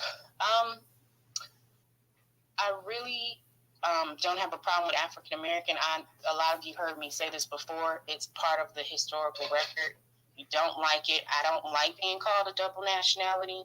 However, you can't get away from the fact that you have someone on the board who actually also knows historical things also. We cannot take away from the people on the board is how they're choosing to put the information together. And that's where peoplehood, I think, fits in, trying to make sure that we make sure that the task force around the country gets it right.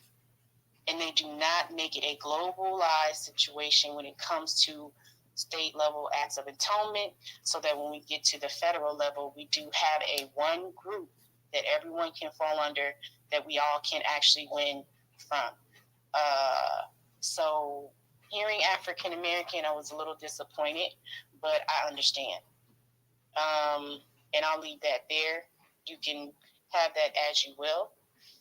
And I think I already talked about peoplehood. So I really think and I hope that everybody Black, everybody who raises their fist, who fights, who gets up in the morning to go to work, who tries just a little bit to learn to get involved, that you stop being an obstructionist to your own people and to your own selves. That's my prayer. And I'll end that there. All right. Black majority state. Go ahead and unmute your mic. Okay, thank you so much for allowing me to speak. Newstoter, DJ, Miss Rella, all the other folks in the space. When I saw the peoplehood, I want to say it was earlier this week, the first thing I do is I do a search on Twitter, like most people would, and see what pops up. and I did find something that was interesting, but hearing the explanation of taking the word people as in peeps, which I heard that, and then adding hood as in we're from the hood and putting those together, and then also kind of hearing that it had a whole different definition, that kind of takes it away from the historical reference point, because I thought it was actually a good point to connect to that. But at any rate, I think the explanation and the definition, if it's a new definition, would certainly have been beneficial to people who came across the information for the first time. I have been tweeting it out. I do use the term Black American descendants, and I'm glad that the confirmation that most Black Americans still use that term through that research. So I do appreciate the research, the level of research, the level of detail that went into it. But I was looking at the form, and so I just want to say this on the form. I think this is the OMB form. So it does separate Black America and all the different groups in Black America, and then it goes to Sub-Saharan, and then it goes Caribbean. I would have hoped, and maybe it can be updated, that there are a lot of other Black American, especially when they come to this country, but Black groups around the planet, especially in the Western Hemisphere, that really kind of weren't acknowledged in that. In South America specifically, there are a lot of Afro groups, Afro-Mexicans, Afro-Puerto Ricans, Afro-Brazilians, etc. And so, and then even on the other side of the planet, you got the Aboriginal Australians and others over there that are technically Black. So if they come here, and likely they will at some point, it would be nice to have a catch-all phrase that would get all of them separated from us, if that's at all possible. But overall, I understand the desire to bring about unity, but I personally do not believe that 100% unity is possible. I think because a lot of people have never really dealt with real conflict in their life amongst Black Americans, that they kind of don't get that. People who have come out of street life understand, quite literally, that there is going to be conflict amongst each other. We're going to have conflict amongst each other. It is a part of the reality.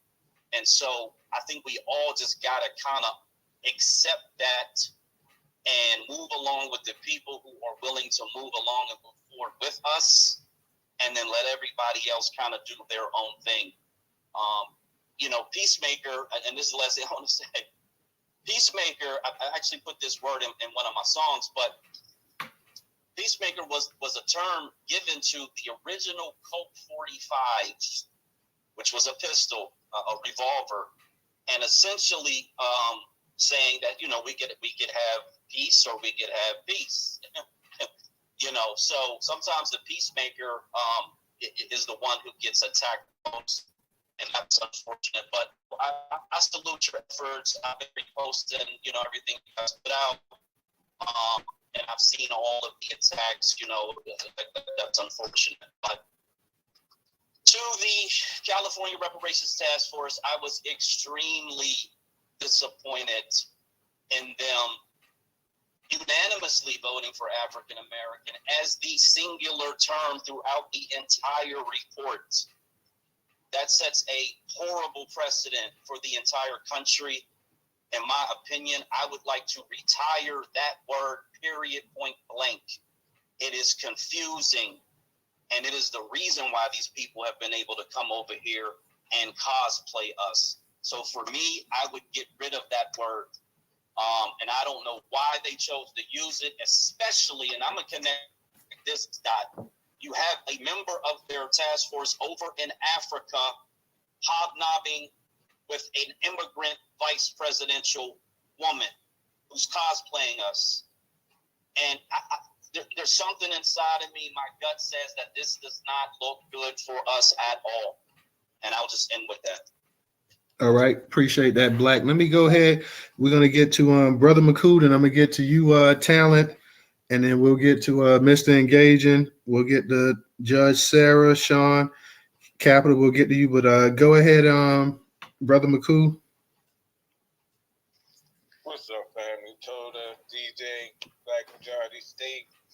What up? I try not to agree or disagree,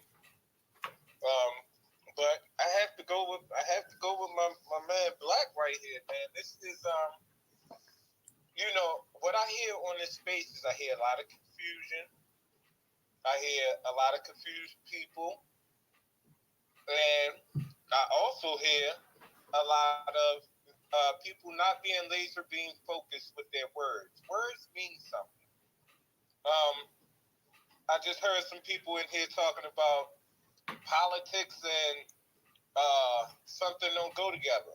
Well, what is politicking? Politicking is interaction between people. We are politicking right now. Okay? We need to stop lying to ourselves, first of all. We are not winners. We have been in a losing position for a long time. Matter of fact, to bring it clearly into state, we have been in a losing position since white supremacy has been in existence. Okay? The more we lie to ourselves, the more we will not change our situation that we're in or our position. We are in a losing position. So as far as with peoplehood, I'm going to leave it right there. It's confusing. I'm like Black Majority State. I don't think this is a good thing. I don't think that it is the best, absolute best result. I don't think it's the best solution for the problem. And we dealing in racism, white supremacy. It should be all about getting on code. Getting on code means having problem-solving techniques that solve the problem the best, absolute best way. Not testing it out. The testing out is to make sure it works the absolute best way. If it doesn't, you have to scrap it. Donald Trump being indicted. I think this is a distractionary. Weakness that we are even worried or talking about it. I think it is a confusionary tactic of white supremacy to sacrifice Trump, to confuse us and to make us distracted. Cali Reparations, I always wish the best. And I know that it's Cali Reparation is setting the standards for everybody else. But all of this confusion needs to stop. That needs to be our number one thing. Whatever we do, we need to do it in the most less confusing way. All this arguing back and forth about what you're gonna call yourself and all this. Look, check it out. Half of us don't even try not to be confused on race because we don't even we don't even tell ourselves the truth about the three race classifications that really matter. What are they, Brother Muko, since you're talking so fucking much? They're white supremacists, white people, and non-white people, which we all fall under. So all this peoplehood, and I just feel like it's a distraction, it's a confusionary tactic for all of us to be confused and fighting with each other and not fighting the white supremacists. You know what I'm saying? I still, and I've been asking for a month now, I still haven't heard anybody say who the race classifiers are, where they are, where they work. What's the email of one? Just one. Give me one name. Nobody can do it. All you can do is give me an acronym, OMB or DOJ or something else that doesn't have a fucking face behind it. It's a confusionary tactic. Come on, I don't see how we cannot see through this. We are so smart. We are so intelligent that we cannot even see when somebody's trying to set us up with something called confusion. So I'll land it right there. All right, appreciate that, bro. Let me go ahead and get to Talent. Go ahead and unmute your mic, Talent. Peace. Thank you for coming back towards me. Something on my mind. Twitter Space might be my first experience of where fresh eyes are not welcome to a stagnant situation.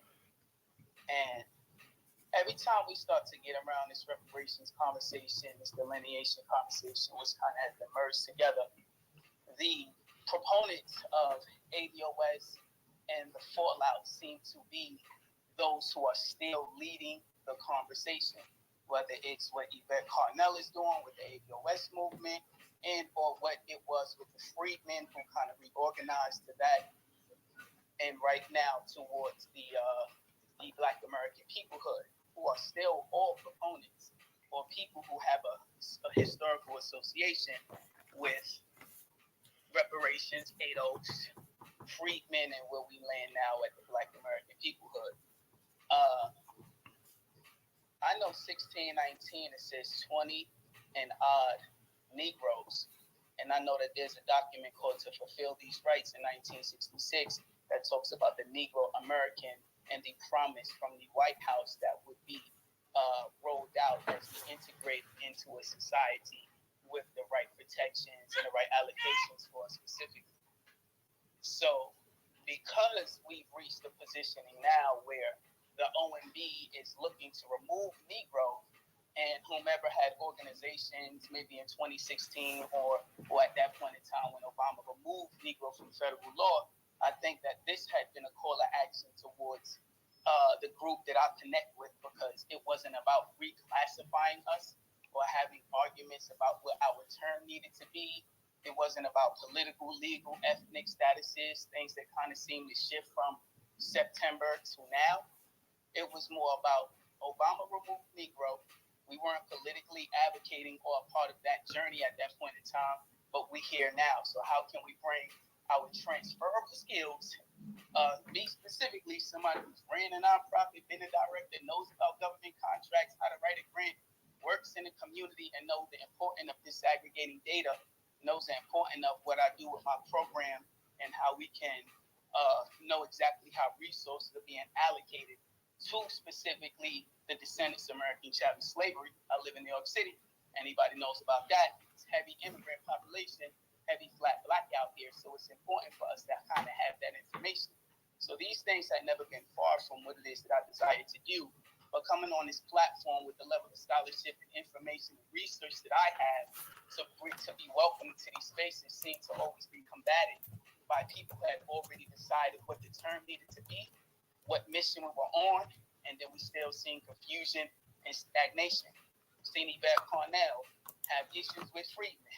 Seen freedmen open up rooms talking about Yvette Carnell and ADOS. And I thought ADOS, or American Descendant of Slave, means freedmen. Same thing. People, upset at the fact that we are not old heads and we want to save Negro. So when it comes to the solution-based approach of it, I think Sister Sean kind of continues to put it where it needs to be. If the OMB wants to remove Negro, step one, make sure they don't remove Negro. The lexicon of Negro in history is the longest term that we can say we use. You could get into the growth and distribution on the U.S. Census from 1790 to 1910. They put black, mulatto, colored under the Negro population. One drop rule, Negro blood. Conditions of the Negro woman, 1662. So if the woman was a slave, the child was a slave. That's all delineating the bloodline of the people. So the disparaging or the desire to kind of gloss over the fact that Negro historically has been a term to protect us specifically as individuals, to me seems a little bit weird. And then we fall into where things started to come in with the OMB 1970 self-identification. By 1977, Black is no longer ours. It's a part of the people group of all Black racial groups in Africa. In 1997, African American is supposed to be ours, but that's also given to the Black racial groups of Africa. So Obama is the first Black or African American president. It just seems like there's still stuff that needs to be done. We see SB 189 adding freedmen towards their employment, but then we see the California Task Force saying that we're going to move forward with African American. So it's still a lot of stuff that's not aligning, and now we have Black American peoplehood. Again, like I have fresh eyes on a situation that came with an intellect and an understanding historically and politically inclined to look at the solution-based approach. And the first thing on my eyes was let's make sure we protect Negro. There's been a lot of conversations about Grace Ming. She lives in New York City. If I'm gonna walk Moses West to meet the mayor to talk about jobs for the American Negro, you don't think that we have a positioning and a plan to make sure we get close to Grace Mean with this whole office in New Americas to see exactly how we can get that thing amended? Like, there's work actually being done, but there's people who occupy so much space in this conversation, they're quick to kind of call you an obstructionist. So we just really here to do the work. We here to make sure that Negro is not removed. And a lot of the emotions that seem to be attached to what people feel, you know, when we're dealing with politics, we really just making sure we protect our people and move forward with the good intentions, like I think Sister Rella said. So, you know, as I land, just be more welcoming to some people who are putting some fresh eyes to a lot of confusion that ended up being a part of this conversation that I've seen over the last weeks and since I've kind of jumped on Twitter Spaces.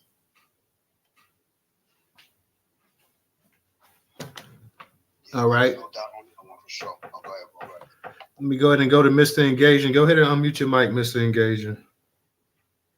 All right. I just want to go back to the peoplehood thing. When people say that they don't want to be compared to the Jewish community, the reason why people use the Jewish community as the standard is because that's the standard of which the United UN used to get their reparations, you know. So that one would say that it's like the example model for that type of situation, as well as the other reparation claims. So when they meet those criteria, that's the reason why people are using that as a comparable. Not to say that we want to be just like them. So I just want to get that out of the way and just like make that clear, because I was one who did say that. And I think that we should care about how in the process in which we're getting our reparations, so we won't be taken advantage of as a group of people. So I just want to leave it off on that, because I know I might get interrupted. No, you're not. Real quick, Rella. Let him go ahead and finish up. No, I'm good, man. I'm good. They just want to disrespect Negroes, and this is what we talk about. Hold on, real quick. This is why I said, everybody, don't come off your mic, because we constantly keep having issues and stuff like that. Why are we having issues in a simple space, simply having a simple discussion? I don't even know. But that's why I'm telling everybody just to go ahead and stay on your mic, because now you're going to have people sitting up here going back and forth over nothing. Nothing in this space is that important to the point where you got to have people constantly going back and forth. So, Mr. Engaging, go ahead and finish saying what you got to say. The reason why some people are going back and forth is when people say slanderous things about somebody's mental state and they're not a licensed professional, that becomes a problem. And these are some of the depths that some of these individuals will go to undermine people who has their truth of standing on Negro. They want to push people, the peoplehood so far up our asses and our throats that they're willing to slander people over this nonsense. So obviously, I don't think it's a good thing, just by how it's being presented to the people.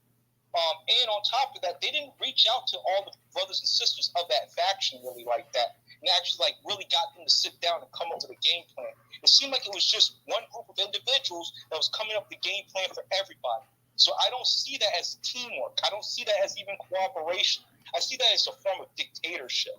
So like that's just my take on it and just my observations of it. All right, thank you. Can I respond now? Go ahead, real quick, Rella. Thank you. So I'm just gonna say I don't understand why it is, you know, I understand why the trauma hits hard because it's personal, but there was no personal intent in regards to using the word Negro, and I really think that, you know, those little dog whistles, they're not needed. It's not necessary. I mean, we said it wasn't necessary with Don. I don't think it's necessary with you or any other people who want to be recognized as Negroes. Like every time we have a space, you know, folks come up in here and was like, y'all just don't want to say the term Negro, and y'all like that is unnecessary. It is unnecessary, and I really think that your feeling or your belief is your belief. However, it cannot be forced upon everybody else. And I need us to stop doing that. You got to stop. Like the whole, you know, I'm just going to get, you know, disrespected as a Negro. Like, well, you can be disrespected as a Black person. You can be disrespected as a descendant.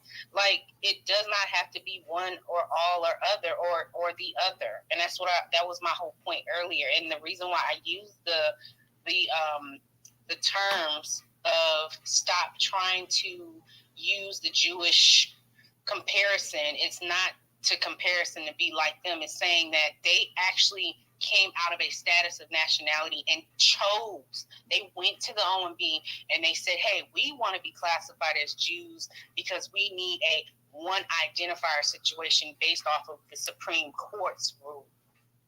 That was my purpose in saying that, not the reason why that you just gave is because someone is mentioning it, trying to be like the Jewish community. I doubt we would ever be like them because they don't even want to recognize history unless that's a road that, you know, folks are trying to roll down. So that was my point. All right. Let me go ahead and go to Judge Sarah. Judge Sarah, go ahead and unmute your mic. And I may because we did have a speaker trying to come up here. So can I respond, brother? I have my hand up respectfully. yeah, I thought you was through speaking though, brother. That's why I was trying to go ahead. Go ahead real quick, Mr. Engagement. No. She directly talked to me, and I would like to directly talk back to her. I think that's respectful. Bro, go ahead, please. Go ahead, Mr. Engagement. I have a name. Just call me Rella. You don't have to call me she or her. No problem, Miss Rella. I ain't got no problem with you directly on that, or any means of that nature. The reason why I brought up the Jews and all that other stuff is because of the UN standard. That's it. With the United Nations for when it comes to us getting paid. And the funny thing is that you brought up the fact that they had one designator. And at the beginning of the room, I said, show me the Jewish man that's not saying that he's not Jewish, but getting Jewish reparations. So, but yet still we have Negro people who don't want to identify as Negro, but they want Negro reparations. And you don't see how that's not a problem, and that's not disingenuous or disrespect to the ancestors and disrespect to the legacy of what we've been through as a group of people? Okay, real quick. I'm going to respond to this real quick. And brother, is somebody, any one of my speakers who's not speaking right now, we got a speaker coming up, so somebody can volunteer to drop down, or I'm going to just pick somebody at random to drop them down. So, to Judge Sarah. Okay, let me bring up and hold on. Who was that? We built for. Let me go ahead and get you up here real quick. I guess he's up here, but let me just say this right here. If you're the descendant of chattel slavery, everybody knows everything that you've been called since you've been in this country. You've been called Negro. You've been called black. You've been called a nigger. You've been called a nigger. You've been called colored. You've been called a Black American. You've been called black. You've been called African American. You've been called anything. So let me just say this right here. A person that's an actual descendant of chattel slavery in this country can call themselves whatever they really want to call themselves. You know, I know we got people saying that I'm a freedman, I'm a Negro, I'm a Black American, I'm an African American. But let's be honest here, everybody. And this is the part I'm just having a hard time. As many times, and we've had these spaces a few times. Whatever these people want to call themselves, whatever person wants to call themselves, that can prove that their lineage actually goes back to these actual plantations here in the South, people that actually their ancestors built this country, they can call themselves whatever they want to. Some black people, I know them. I know plenty of black people that I know personally, family members, friends and stuff. If you call them Negro, and I'm talking about some of the ones that got Negro in their birth certificate, they will have an absolute fit. You know, they felt like Negro was at a time where being black or being called Negro was a negative connotation. Some of them won't have a problem. They had no problem because they love the Negro Leagues and they love the United Negro College Fund. Some black people don't want to be called African American. Some black people don't want to be called colored. Some black people don't want to be called black. Some black people don't want to be called African American. It's whatever individual wants to be called. So the thing right here, and I know, Josh, you said it earlier. You was like, well, I think you were saying something to the point of time, like when have these other labels done anything? Let's be honest here, Josh. Black people, Negroes, colors, niggas, whatever you want to call them, got the shit beat out of them no matter what they were called, no matter what they were labeled in this country. Negroes got a foot put up their ass. Black Americans got a foot put up their ass. Colors got a foot put up their ass. Niggas got a foot put up their ass. Okay, any person in this that's the descendant of chattel slavery got a foot put up their ass at any time during this period. And the people that say, "Oh well, you know what? You a Negro, or you a freedman, or you colored, so I'm not gonna put my foot up your ass." They say, "No, nigga, come here. I'm gonna put my foot up your ass, no matter what you call yourself." So we got to kind of just chill on this right here. If a person wants to call themselves a Negro or colored or black or whatever, hey, that's that person right here. You got people sitting up here that was born men sitting up here talking about they a woman, and we can't stop them from calling themselves like that. So if a person wants to sit up here and say, hey, you know, I want to go by being identified as a Negro or a freeman or a Negra or whatever, hey, that's their prerogative. There's nothing we can do about it. But the whole thing is that, hey, you know, black people were treated better when they were identified as Negro, or we made a greater stride or whatever. Black people, it didn't matter what we call ourselves back in the 60s or during the civil rights movement, whether it was a Negro or black American. Black people got to the point where they had enough, no matter what label they would call, and they said, we're going to do something about it. And when they did that, that's when change occurred in this country. So we got to kind of stop with the thing that, oh, you know, well, only time we did anything in this country when we were a Negro or when we was a freedman. Or no, black people say we've had enough of this shit right here, and we ain't taking it no more. And that's when things change in this country. It didn't matter what damn label they were called. So we got to go ahead and just say that. Go ahead, Mr. Engager. It's not the fact of what label that we call, it's for the justice claim in which the label is underneath of, brother. It's built upon Negroes. It's not built upon Black Americans. It's not built upon a foundation of Black Americans. It's not built upon anything else but Negro American people who crossed the transatlantic slave trade. So anything else of less like that, I say you're erasing our justice claim, you're erasing our history, and you're no different from a white supremacist in Obama who wanted to erase Negro off the scroll and misclassify us. You might not like it, but that's just the reality. I'm saying, to me personally, I'm not trying to erase anything. Like I said, whatever person wants to call themselves, that's fine. And I'm saying this right here. No matter what you call me, I know my heritage. I know my lineage. So you can call me a mud guppy, and I still can go ahead and prove on both sides of my family that my people descend from the damn plantations in the Carolinas and Alabama. So I don't give a damn what you call me. I don't care what you say. If they go ahead and say we're going to put reparations in effect, I know exactly how to draw my paperwork up and how to prove that I am a damn descendant on both sides. Rest in peace to my mother and my father. Both sides, I can prove that I'm a descendant of American chattel slavery. So I don't give a good goddamn what they say, because I know the truth. I already know. They can sit up here and say, well, you're not. I'll identify however the hell I want to identify, and I got the paperwork and the bloodline to prove it. That's what I'm saying. Let me go ahead and go to Sean, go ahead, Sean. Go ahead and unmute your. No, I'm sorry, Judge Sarah. Go ahead. It should go. I'm sorry. Go ahead. I appreciate it, Newstoter. And you know what? My apologies for my interruptions. Thank you, DJ, for telling me to use my emoji instead of chiming in. I realize how disruptive that can be. But let me begin by saying, I want to talk about California reparations. So I continue to talk about. First, I want to say delineation is not a priority for me. I don't care about delineation. That's not important to me. What is important to me is the harm, because I understand how the United States works, and I understand that we are a body of laws. It's a legal thing. Restitution is for damages. Restitution is for the harm that's been done.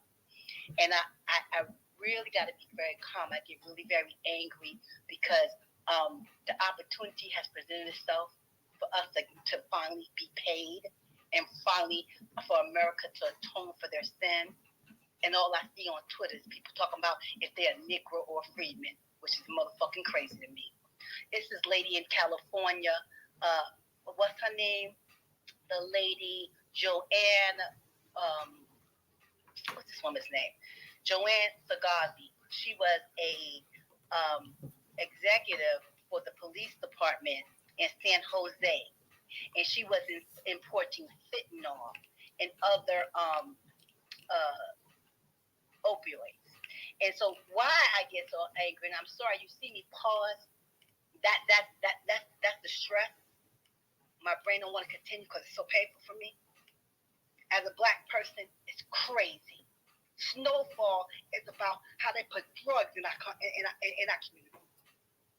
what they do to us is rampant everywhere, all over.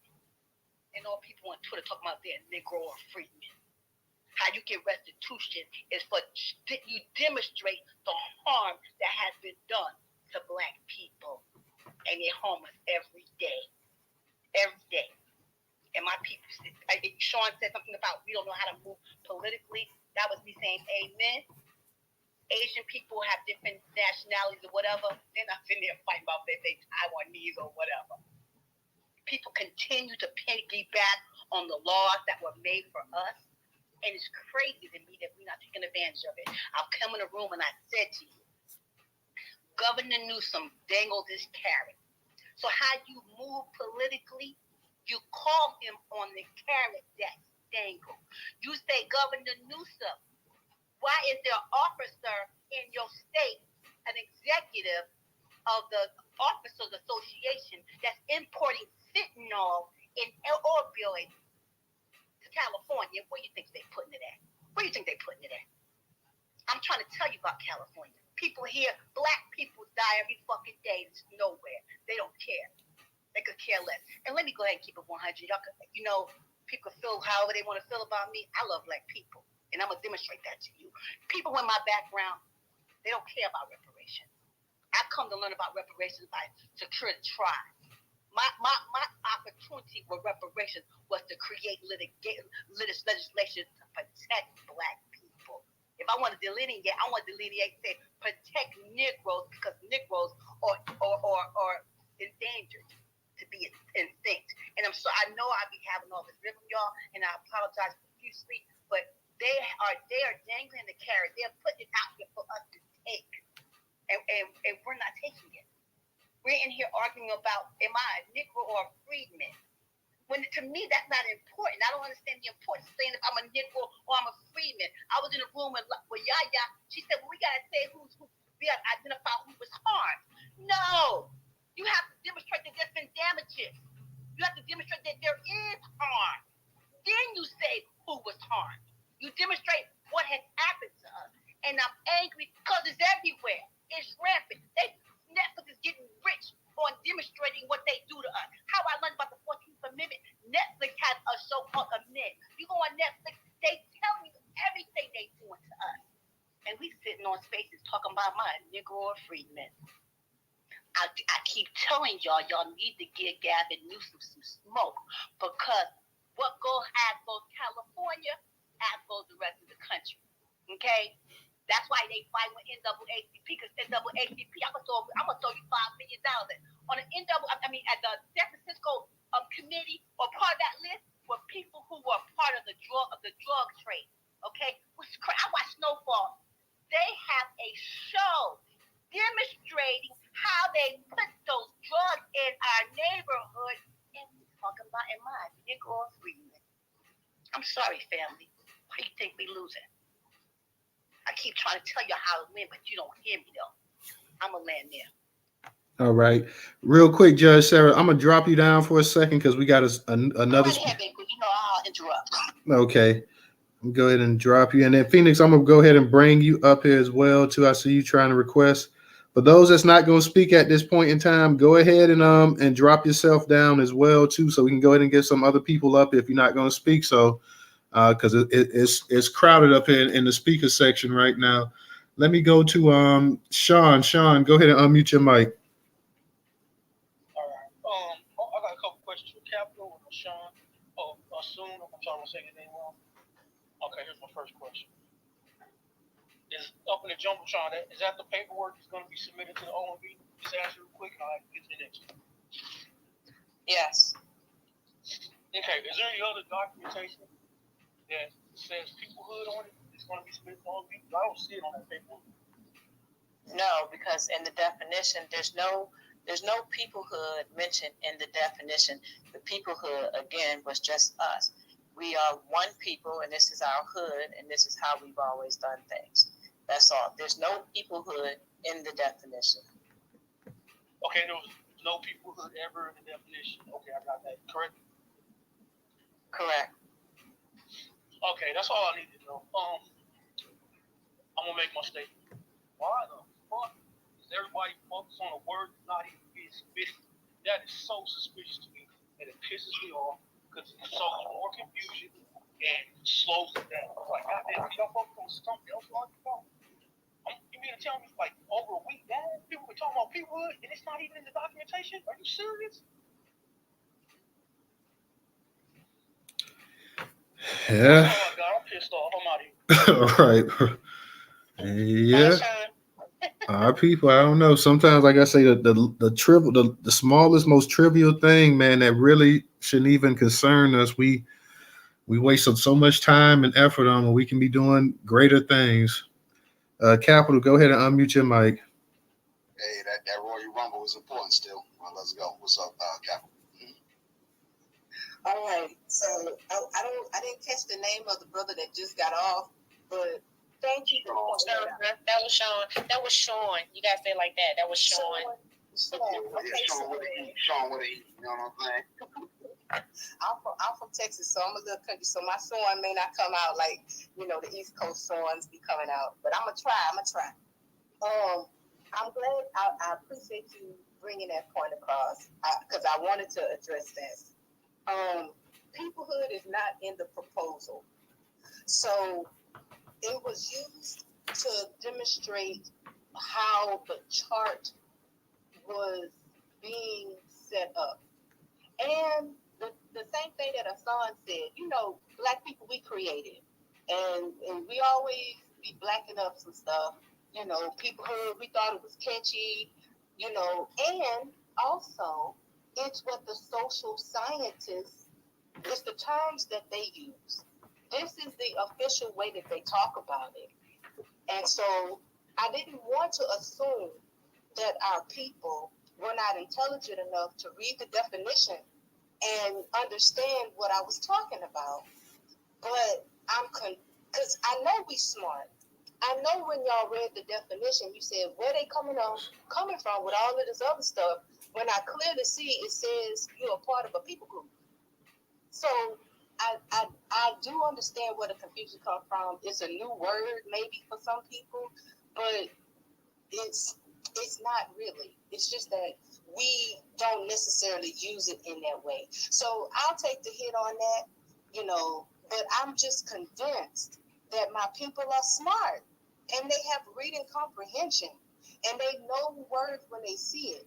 And I know y'all understood it because a lot of y'all are asking the same question. Why are y'all so upset about saying you one people? We all one people. So I'll move on. If you want to address delineation, and that's something that we've been trying to talk about for like over a year and a half, maybe 2 years now, our definition addresses that. We encapsulate all of our identifiers and put them under Black American. So we're not leaving anybody out. We have captured everybody because we saw something at the OMB's town halls that I don't think a lot of us realize. If you don't know who I am, my name is Tansy Flakes. I'm a retired Army soldier. I spent 22 years in the military, and me and a lot of people from other different identifying groups. We had some security tribes, some Negroes, some African Americans. All of us kind of came together on that Discord, and we realized something. The goddamn United States government decides to change our naming convention every so many generations. And in our research, we came across a quote, and that quote said, "Free people name themselves." And then we started noticing that our names changed every so many generations. And every time it changed, it was connected to some sort of legislation and all of that other stuff that we kind of talked about earlier. And I said, wait a minute, I've seen this before. This is called destabilization.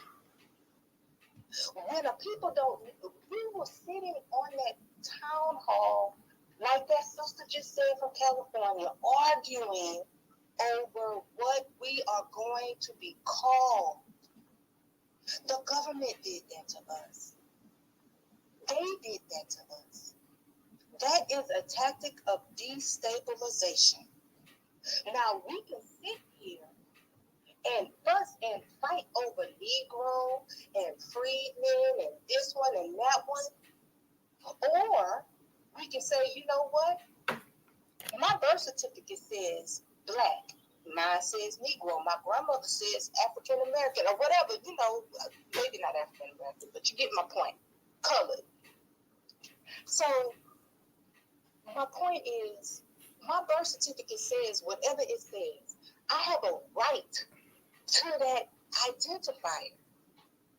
Who am I as Tansy Place to tell somebody that if your birth certificate say black, you gotta be called a Negro, or you gotta be called a freedman, or African American? You better be called that, because if it don't count. Bull crap. This government document says it does count. And we had to come to that understanding after we heard that R&B test, all of those R&B testimonies. So why are we arguing?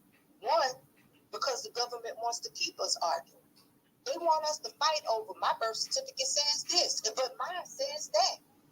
And then we don't never do nothing. And then they in turn name us what they want to name us anyway. Or we could come together and say, hey, all of these names, all of these identifiers are valid. We are one people from one bloodline. And if you look up into the Jumbotron, I explained ethnogenesis. I just got the definition off of Google. I didn't make nothing up. You can look it up yourself. But ethnogenesis is up there. I'm not going into it because that's how we got into the peoplehood conversation. You can look up African American ethnogenesis and find out exactly how all of that stuff works. And understand we are one people. We are one people that identify with different identifiers. We use the Native Americans because the model behind on the chart that the Native Americans used, because they are the ones that are closest to us when it comes down to this situation. There are only one group of indigenous people, two groups of indigenous people to this country, the United States of America. Those are the Native Americans who are here. Some of those who traveled over here from Africa way during the Bering Strait times and all of the exploration times. We all know that hidden history. We all know that. And then you have us who were brought over here as slaves and forced to procreate amongst one another to create the bloodline that we all come from. All of us, FBA, ADOS, Negroes, African Americans, Black Americans, we all come from that bloodline. And the United States government is not recognizing that. They do not recognize our bloodline. Now, we can sit up here and fuss and fight over what we want to call and name, bang, and all of this other stuff, while these MENA people get their own goddamn category, and excuse my language, but let me calm down. They get their own category. The MENA people, the government is willing to change the definition of white so that the MENA people who are North African and Middle Eastern and North African can get their own category. And y'all are allowing the name, the label that's on each of our birth certificates, the differences, to cause divisions because you want to force somebody to identify with a name that wasn't on their identification, on their birth certificate. I don't think that's right.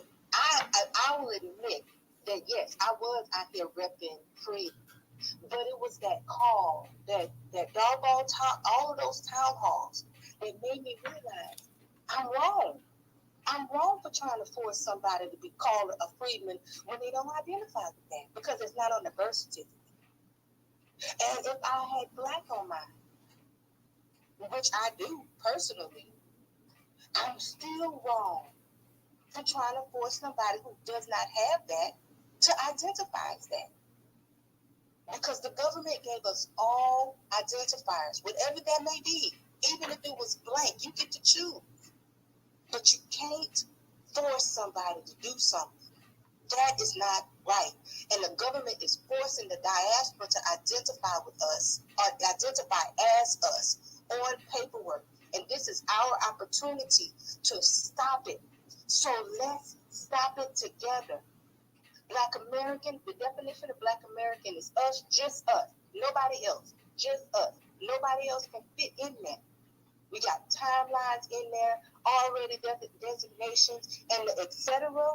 Oh, by the way, guess what? It's a lot of different identifiers. I can't put them all on that block.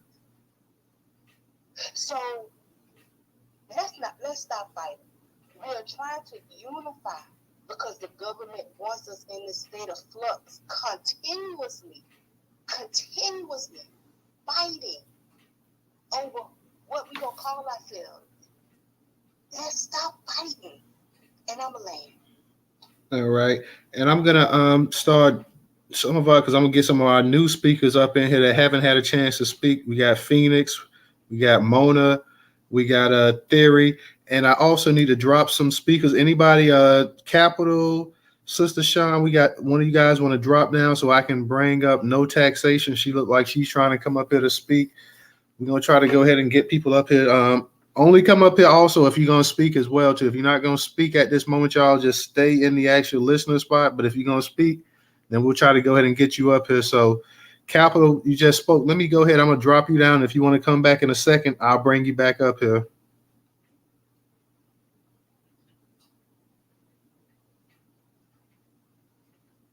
But anybody that's gonna come up here and speak, actually come up in the speaker spot. Don't just take up a spot if you're not gonna speak. So we want you to speak. Go ahead, Phoenix. Go ahead and unmute your mic.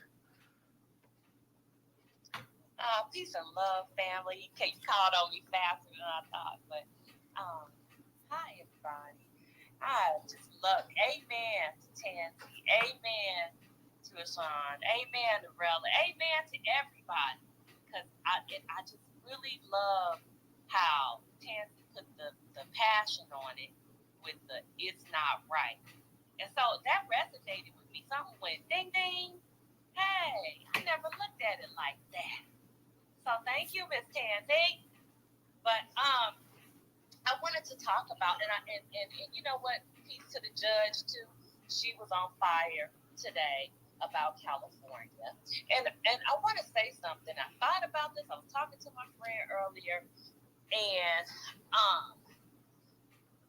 the task force was. I'm not going to speak on that too much right now because there's a lot of hands that want to speak, and that's just going to take up a lot of time to explain it. But I'll come back. I'll come up do a roundabout. But what I do want to say is that when that recommendation comes out, before it goes to the legislature, we need to, as the public, as the people, as the descendants, as the beneficiaries, read through those recommendations very well and make sure we get this thing right as far as every part of it before it goes to legislature and before it goes to governors. We want to go through it with a fine-tooth comb because these will be the recommendations that will set the precedence for reparations in California, and then we could clean it on up for the feds. So I'm waiting on. I just want to put that out there because I want us to really engage with those recommendations a little bit more than we did with that report because we have to get it right. So it'll be out in June, and I think I'll hold some spaces and some spaces on it. But we need to, like Judge say, we need to put a little fire and do a little poking of the bear of Mr. Newsom before these reparations happen. And I'm just going to land there. But thank you for letting me speak. All right, Phoenix, thank you. Let me go ahead and get to Mona. Mona, go ahead and unmute your mic. Thank you so much. Hey, Rilla, I haven't heard your voice in a minute. Hey, Mona.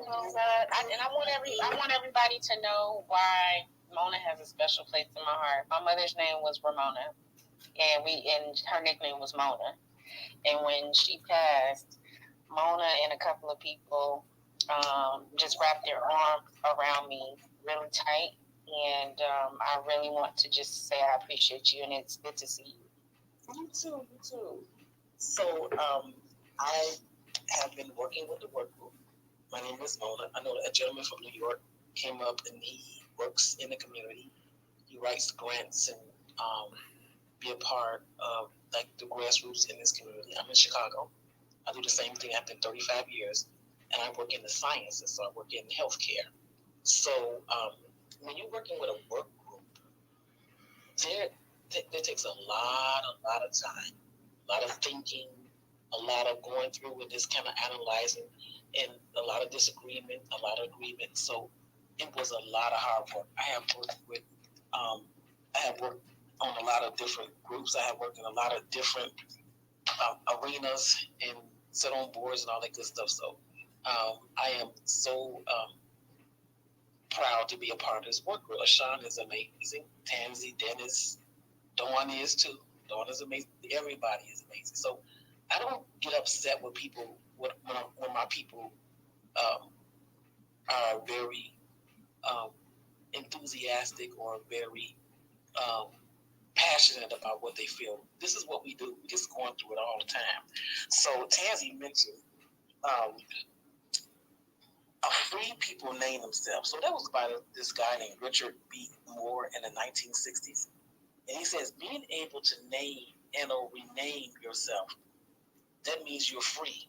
So free people name themselves. So when we was working with the work group, we wanted to grab every name that we knew, that we identified under. On my birth certificate, I'm a Negro because I am at the end of the baby boomers.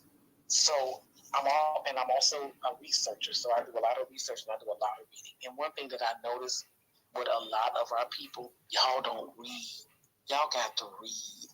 Y'all got to read and then decipher and then comprehend what you're reading. Get a dictionary. These phones are amazing. Just pick the phone up, look up the word, do a synonym, antonym. Press the little button and hear the phonetics of the word. You have to read. They always say that thing all the time. If you don't want black people to know something, just put it in the book. Because they're not going to find out, they're not going to read it. So, like I said, I'm a researcher and I'm always reading all kinds of stuff. I will decipher sentences over and over again. So, this gentleman named Tom Smith, he wrote an article in 1992, the Public Opinion Quarterly, and the title was Changing Racial Labels from Color to Negro to Black to African American. By the 1950s, the dominant position of Negro was secure. It was a standard term used by black organizations and was widely accepted by both the black and white media. But as the civil rights movement began making tangible progress in the late 1950s and early 1960s, the term Negro itself eventually fell under attack. In order to break from the past and shed the remnants of slavery and racial stardom, it was argued that the new name was needed. Negro was criticized as imposed on blacks by whites. Let me say that again. Negro was criticized as imposed on blacks by whites. As denoted complacency, Uncle Tomism, subservient. So black was promoted as standing for racial pride, militancy, power, rejection of the status quo. So the gentleman asked, he said, what have you get from being black? What you get from being black is a level of black consciousness, which we are doing right now. A level of black liberation. Black was used to describe those who were progressive. We are progressive. We are doing things our ancestors done. We have been through 30 years of crack cocaine, just like Judge has said, and she's pissed about it. I went through it as well, from the early 80s to early 90s, seeing our people being ravaged from drug addiction. So the gentleman asks, what did you get from being black? We got black consciousness, we got black liberation, it was described as we are being very progressive, forward-looking, and radically, while Negro was used for those who were more established and identified with the status quo. In activism and magic, Black boasted its acceptance. The most radical extremist association is adopted by both Blacks and white. The term Black was also referred because of the natural balance it provides to the term white. Black was also denoted strength and power, a connection that was capitalized by the slogan Black Power. Now, I know Black liberation get all up in that as well, but I say to the gentleman again, what do we get from being Black? Being Black is here. Being Black is power. Being Black is being forward. We are Black Americans. Like Tansy already stated, they wrapped up every term that we use, and we put it in their definition. Like Ashawn said, can nobody else use that at all? Because if the government named us, and if we accepted that, and then also you also need to understand that Booker T. Washington, W.E.B. Du Bois, and y'all know Jesse Jackson, they also coincide on those names. Right now, we're taking the power, and we are naming ourselves. So, like she said, if you want to be FBA, B1, ADOS, you can be all that. We have the same thing. And just like what Judge said, the AAPI community, there's 15 different names. They got one thing, AAPI. Our name is Black America. So thank you so much for allowing me to talk. Thank you. All right. Thank you. As we start having speakers come up, guys, I'm going to declare it out so people can come up here. I'm going to start dropping some of the actual speakers. So thank you, Mona, because we're trying to give everybody a chance to speak. So I'm going to start removing people from speaker. If you spoke already too and you're requesting to come up, give us a second. We'll go ahead and get to you as well too. So we're starting to have a lot of people up here, and a lot of people have already spoke 2, 3, 4 times as well. So, if somebody else wants to come up here and speak, then we're going to drop the ones down that's already spoke. We're not going to keep the space going much longer probably. So we're going to try to get to the hands up in here. But if we're going to get to the people that haven't had a chance to speak first and foremost as well too. So let me go ahead and Theory, go ahead and unmute your mic, and then I'm going to go to no taxation, and I'm going to go to you, Miss T. Hey, blessings to the family. Blessings to the family. I think I'll probably be only like not even 60 seconds, but yeah, if I could just bring anything to the table, I would say to Hassan, and to Capital, if you want to really get all our people on board, from what I know in these Twitter spaces, you're gonna have to hold a 24-hour space and let all these people give you their grievances, because there's a lot of people in these Twitter hallways. I can't front. I feel like it's been a lot of people stabbing them in the back, left and right down. All I'm saying is, if this is gonna go forward, y'all probably gonna be tired. You're gonna have to keep repeating yourselves. But me looking from the bleachers, there's just a lot of people fighting. But what I do know is that people get tired of fighting, so they got to sit down somewhere. And at that point, you need to be having a 24-hour space open. So when they sit down, they can come talk to you, whatever, give you whatever information they need. You could set the record straight, whatever, clear whatever you want, and then who knows, maybe it'd be success. Because me personally, I know how serious it is, but you feel me? I'm just a singular individual, but that would be my idea, man. Open up a 24-hour space, and you could sleep on that, but yeah, I'll drop back down. All right, appreciate that. I'm gonna say this real quick, bro. You can have a 48-hour space, and you still gonna have a bunch of people that's just not gonna agree. So she can have it 48 hours, and at the end of that 48 hours, you still gonna have people that's still gonna stand on what they believe in. So I feel what you're saying. That's a good idea, but I don't think it's not gonna budge some people at all. So but that's up to her. Having a 24-hour space, that's definitely something she can do. But at the end of the day, at the end of those 24 hours, it's not going to change a whole lot of people on this app. So that's just my personal opinion. So go ahead. Let me go get to you. No taxation. Go ahead and unmute your mic. Don't forget, we built it. You, Newstoter, you have the patience of Job. I'll tell you that much. How you doing, and Rella and everybody in the room? Hey, what's up? I I just want to thank Mona real quick because she said something very important to that young boy who was only 26 years old. Hey, chill with the young boy. Don't do that. Well, you're showing your age because you're showing your mentality right now. You haven't lived long enough. And Mona, I want you to know that when you were speaking, I watched his reaction and he laughed. He doesn't understand the term black or what it means.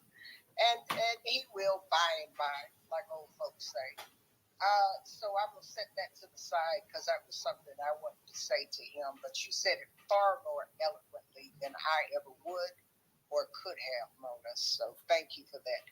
As far as peoplehood, I'm glad it was explained to me, to the room. I think it's important that it was explained and I understand it a little bit better.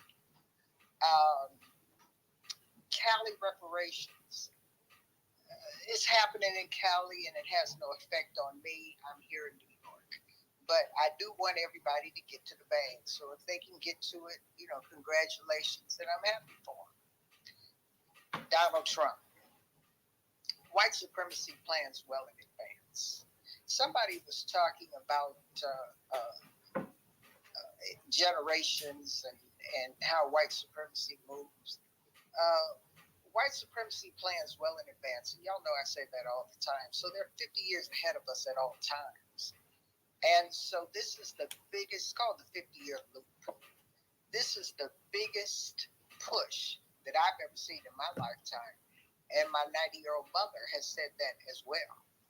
And I believe that the black grassroots out here now, the thinking people, the reading people, the understanding people, are doing a fabulous job. And they may just break that 50-year loop that we've been in since the beginning of time. So it's going to be interesting to see, and I say keep it up. Donald Trump. I know a lot of people think that the Democrats are coming after Donald Trump, but that's not true. It's actually the status quo. Republicans. They used him just like, they'll use anything else, and they're through with him. They used him, and Mitch McConnell packed the courts, and that was the goal. Mitch McConnell runs Capitol Hill. As long as he's up there, he's passing the baton over there to McCarthy. You see what McCarthy did to George Santos? He seated him when he shouldn't have. And he got his vote from him so he could be the speaker. And then he threw him over there to the Ethics Committee, and he'll be out pretty soon. So Trump, the reason they indicted Trump was they don't like him. They just don't like him because he goes rogue. He's a Trojan horse. They don't want to be bothered with him. He's not going to do what he said he would do. He tells lies. He messes things up. He created chaos in the country. And one thing about the status quo is, when I'm talking about white supremacy now, is they want their stuff to go a certain sort of kind of way. They don't want their stuff messed up. And Trump came in and messed it up and tore up a lot of stuff. And how does that directly affect black folks? We can't have a grievance against a government that's not there. Okay? And so it's important. That's the reason I'm against Trump. I think he's just like everybody else that we've had. Some are no better and some are no worse. But the Republicans came after Trump. And we're not going to see handcuffs get on him. We're not going to see that. He's not going to see a day in jail. Expect that. But I will tell you what's important. The fact that they have indicted an ex-president in modern times is almost unheard of. And so white supremacy is fighting itself. And how does that directly affect black folks? Well, what we got to do is get our one chance of getting it in. Because in 2024, from where I'm looking, it's going to be a wrap for us for another 50 years if the black grassroots doesn't break it. And that's why I'm trying so hard. And I stay out of the different names and things because I got more years behind me than I got ahead. And so it really won't pertain to me. but I do make my children listen to it, and so they can teach my grandchild because it will affect them. But people like me need to stay out of that conversation because, see, I'm Black, and we were the first generation to ever declare our own name, and I know how hard it was. I was born a Negro on my birth certificate, but I was part of the Black Power movement, you see. And when we declared ourselves Black, that was a very important thing in this country because it set white folks on fire. And I will tell you something else about being the difference between Black and African American. Jesse came in and messed it up for us, but anyway. White people would rather have you call yourself African American. Why? Because the term Black scares them. That's why. Because of the Black Power movement. The term Black scares white people. So I'm going to always be Black just because I want to scare white folks. And I'm going to leave it at that. You all keep pushing. If we never unify, it don't matter. Just keep pushing. And do the best that you can for yourself, for your family, for your community. Start there first. And like Mona said, get woke. That ain't the same kind of woke that the white folks is talking about. It's a different type of woke. It's our woke. So get that. And I'm going to leave it there. Thank you, Newstoter. All right. Thank you. No taxation. Let me go ahead and get to Miss T, and I'm going to get to trouble for our new speakers. Go ahead, Miss T. Unmute your mic. What's up, Newstoter and DJ? How are y'all this evening? Thank you for hosting this space again. And I did have a question for the people that live in California in the room. But before I get to that, Donald Trump indicted. Yeah, of course. Will he go to jail? I don't think so. But it would be interesting to see the Secret Service in the jail with the president in Gen Pop. That would be interesting to see. But no, I don't think he'll spend not one day in jail. And to the people in the room that work with Cap, my hats off to you again. Great job. I think this would have been fine. I think it would have been smooth if you had stuck to your original timetable on when to release it, and you never, ever, ever would have used the word peoplehood, because for some reason folks are just hung up on that word. And then you kind of got to look at those people like, if this one word is hanging you up, but you're actually looking at the proposal and you don't see the word at all, are you just an op? That's what I think. So for Phoenix and the judge, you all are saying that we need to light Gavin Newsom's feet. And I guess my question is, what are we lighting? Because the task force hasn't presented anything before the legislature yet for them to vote on it, to even send it to his desk. So are you asking us to light his feet up so that it doesn't even have to go to the legislature, that he just get the figures and sign it into law? Tell me what do you want us to do at this point? And I'd appreciate that. Thank you. Thank you again, Newstoter. All right. Go ahead, Trouble. Unmute your mic. Hey, Newstoter, Rella. Shout out to the rest of the group. Hope everybody is doing well. Hey, sis. Hey, I'm gonna no taxation really just kind of summed up what I was gonna say, and she put it in a much more nicer tone that I had was floating around in my mind, because listening to this space and continually listening to other spaces, you know, some of y'all Negroes are really just just really just kind of work on my nerves. And I don't mean the Negro as in the Negro group, people on the spaces that call themselves Negroes. I just mean, you know, I'm trying to be nice. It's not to say the N word, just Negroes in general, because it feels like sometimes people don't understand stuff. You understand. You choose not to understand. You get it. You know what it is. But a lot of times it feels like if it wasn't your idea, you want to fight against it. It feels like if you weren't directly involved, if nobody personally consulted your ass, you got a problem with it. And it's been like that since I first came on Twitter and started joining the spaces. From space to space, different factions of us black folks, Negroes, freedmen, FBAs. I don't give a goddamn which faction it is in every single one of y'all spaces. When somebody comes with an idea and it wasn't yours, you gotta fight against it, even if it's a good idea. Now, you might not like the word peoplehood. I like people in the hood. But the idea behind it is fire. Because it means we all get to be the names that we choose to be, but under one thing. So why y'all trying to act like, oh, it's so confusing and I don't understand? You don't want to fucking understand it.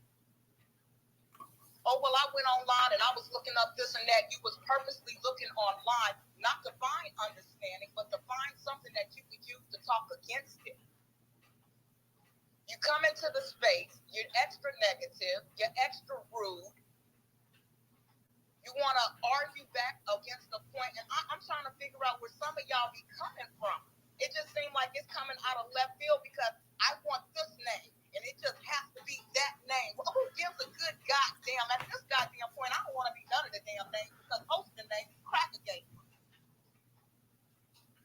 It's a damn shame, and this is the problem with my people. We can't unify, maybe because we wasn't meant to unify. I'm so tired of all of this. I feel like at this point, the only thing I want to do is focus on my motherfucking house, my kids, my family, and say fuck the rest. Because it feels like it's not worth it. Because those who get it gonna get it, and those who are determined not to get it just not gonna fucking get it because you don't want to goddamn get it. Because you ain't got shit else better to do but to not fucking get it. As far as Donald Trump goes, I don't really give a fuck. I feel like it's a goddamn shame that all of the things he did when he was in office, you know what I'm saying? What y'all gonna catch him up is on some poon he paid for from somebody. I mean, you know how many motherfuckers is paying for poon across the goddamn country, whether it's legal or illegal poon? So that's what y'all got him on. I ain't excited about that. You know, get me excited when y'all catch him up on why his daughter was able to solidify 21, you know, patents out of China.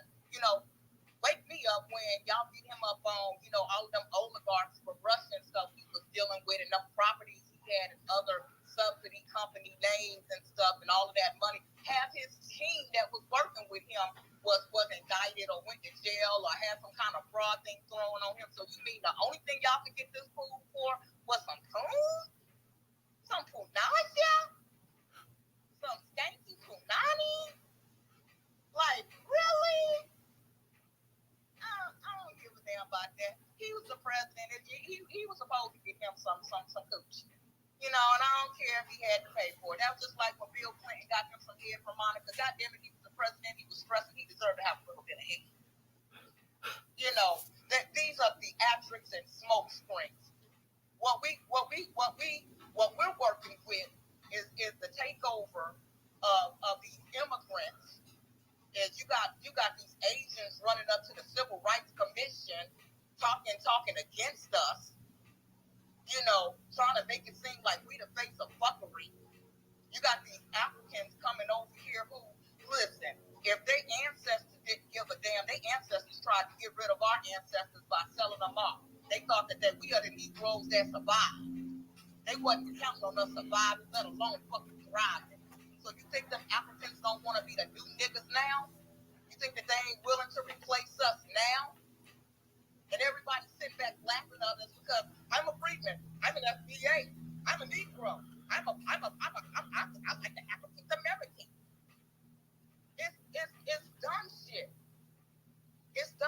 got so much shit that's being thrown at our ethno side and being replaced and being all the way fucked up. I mean, y'all, what we gotta do? We gotta have half the Negroes niggas in our town on the streets, begging for a place to sleep, begging for food before y'all start to fucking get it. I mean, imagine being displaced out your fucking home because a corporation bought that shit and moved a Mexican into your shit, or a Ukrainian into that shit, or an African into that shit, and your ass standing on the goddamn corner with nowhere to fucking go. But you got your freedman name. You get to be called a Negro, goddammit. I mean, congratulations. I mean, damn. It's too many things that we got to be fighting for. We got shit coming at us from all angles. Y'all wanna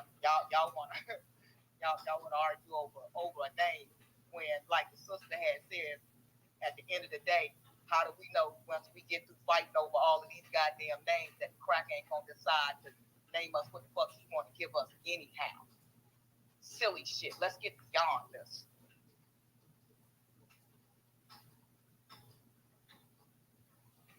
All right, Trouble. Definitely appreciate it. And I can't disagree with anything you said there. You talk about charging somebody, indicting them over getting a little bit of trim. That's between him and his wife. He said poo nausea. I just want to go on record to say Trouble coined that. So if we need to put it on a shirt, I'm just saying. Trademark it. So yeah, and I can't disagree with what you said. That Trouble, let the wife take up for that or whatever. If he spend his own money, long as he ain't spend no taxpayers' cash on it as well too, I could give a damn. They should be going. What they really blew the case on is the actual January 6th insurrection. That's the only thing that you really, to me, could really nail him to the wall with. So since you ain't doing that, it is what it is. Since we got to our new speakers, like I said, we ain't gonna keep the space open too much longer. So we're gonna go ahead and we're gonna do a 2-minute run, a 3-minute run. We're gonna give our speakers up here, everybody with their hand up, and I'm gonna give you the order. Nope, Rella, don't bring any other new speakers up. Brother McCoo is the last one, so we're gonna go ahead and we're gonna go Sean. Let me see, Sean. We're gonna go Talent, Phoenix, Judge Sarah, Brother McCoo. We're gonna go give y'all 3 minutes each because we've been going almost 3 hours up into space. So we're gonna be shutting this thing down in a second. I will say this right here up in the Jumbotron. The YouTube channel is on the far head left, y'all. We need to go ahead and get some people while this space is going to go ahead and subscribe. I ain't got nobody that went ahead and subscribed to the YouTube channel tonight. So while this space is going, while we're still doing it, we can go ahead and subscribe to the YouTube channel. While this is going on, your hand ain't gonna fall off if you go over there. So go ahead and subscribe to the YouTube channel real quick while the space is still on.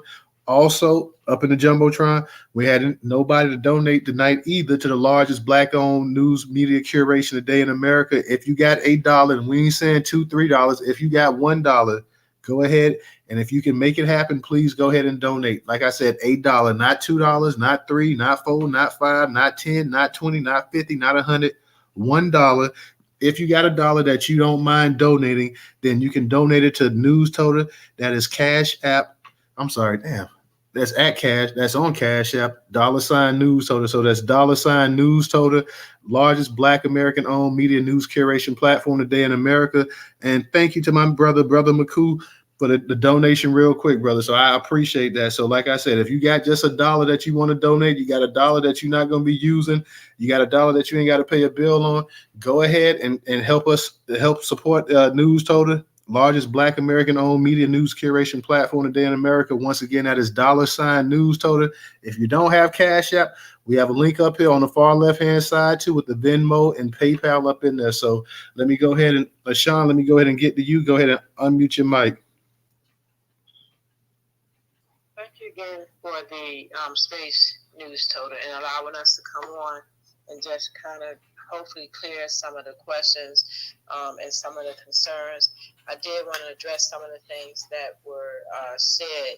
I know we had a speaker up here. He said that he wants to see the best possible way Again, I can't say even for the work group, for CAP, or for myself, that this is the best possible way, but this is the best possible way, in my opinion, that has been presented to our community so that we can stop the bickering back and forth about the classifications. And for those people who are saying that they have a problem with it, that it should say this and it should say that, the only thing I would say to that is just put your suggestion out here like we did.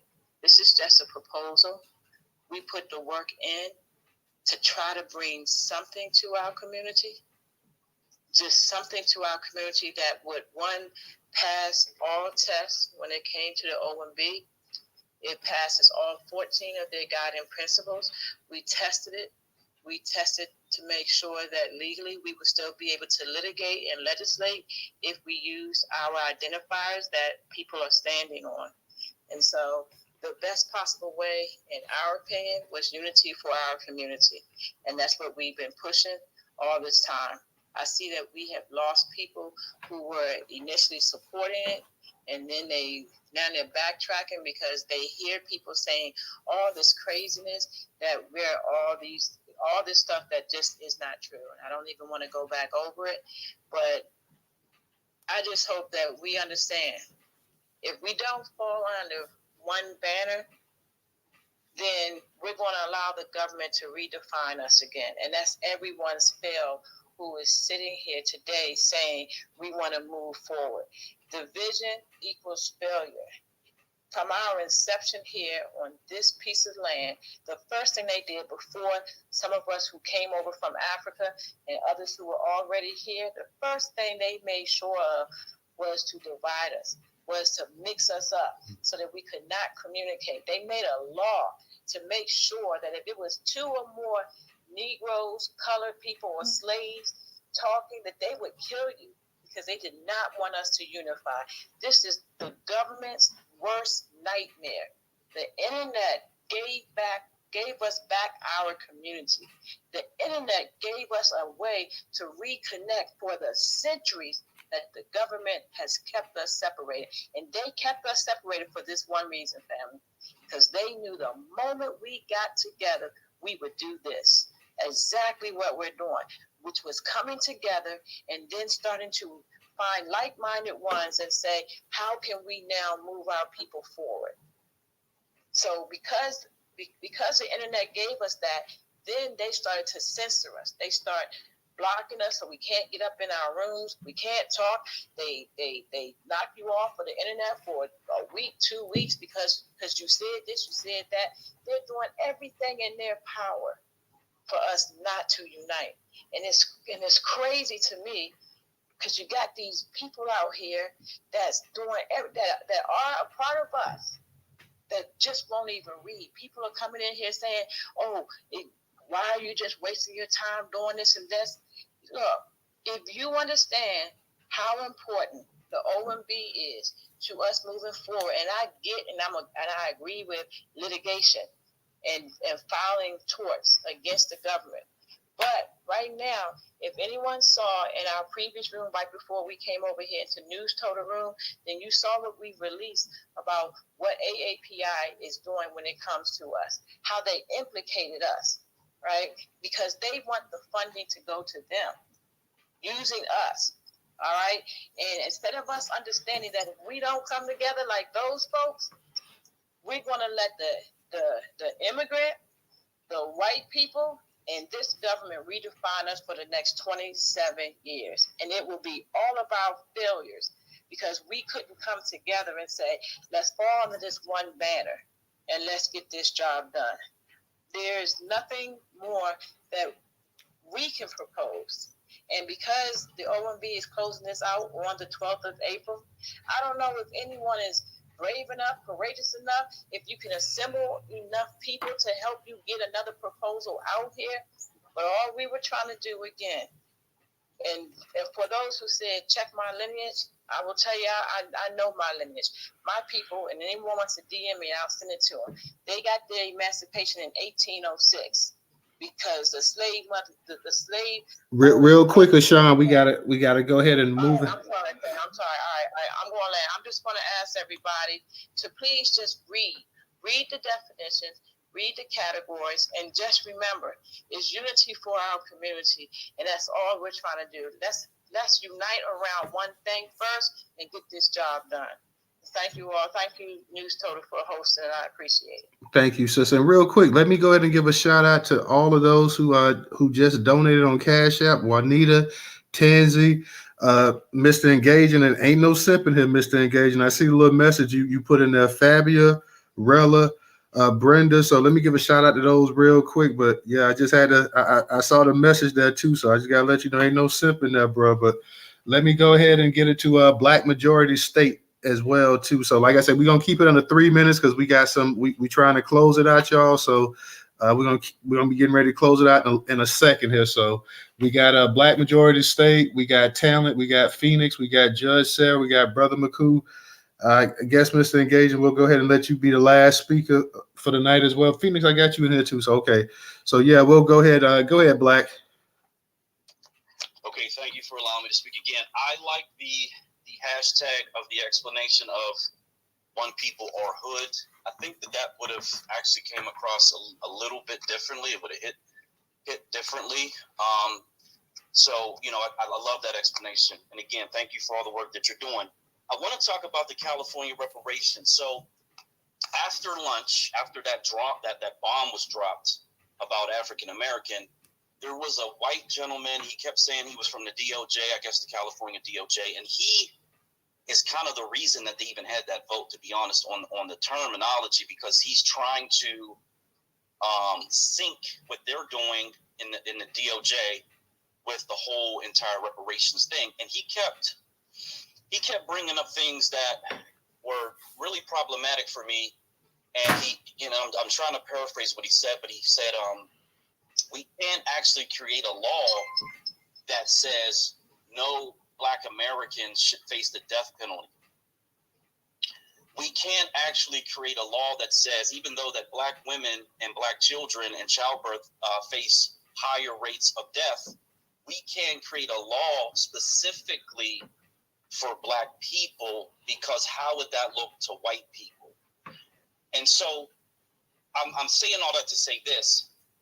While we are in a situation where we are minorities under state authority, they essentially have all the power, and we are still negotiating with them, and we will still be negotiating with them eternally, quite literally, perpetually, for all our generations.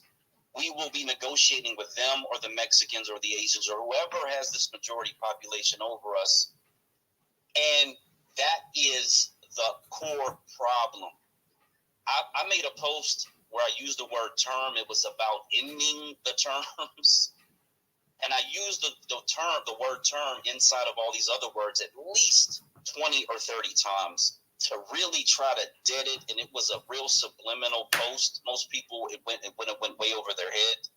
But I think to Trouble's point, these terms, like, damn, I think it's just content at this point.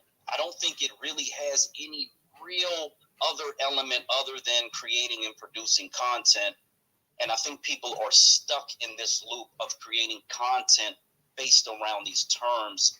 And it really should have been time to move on months ago.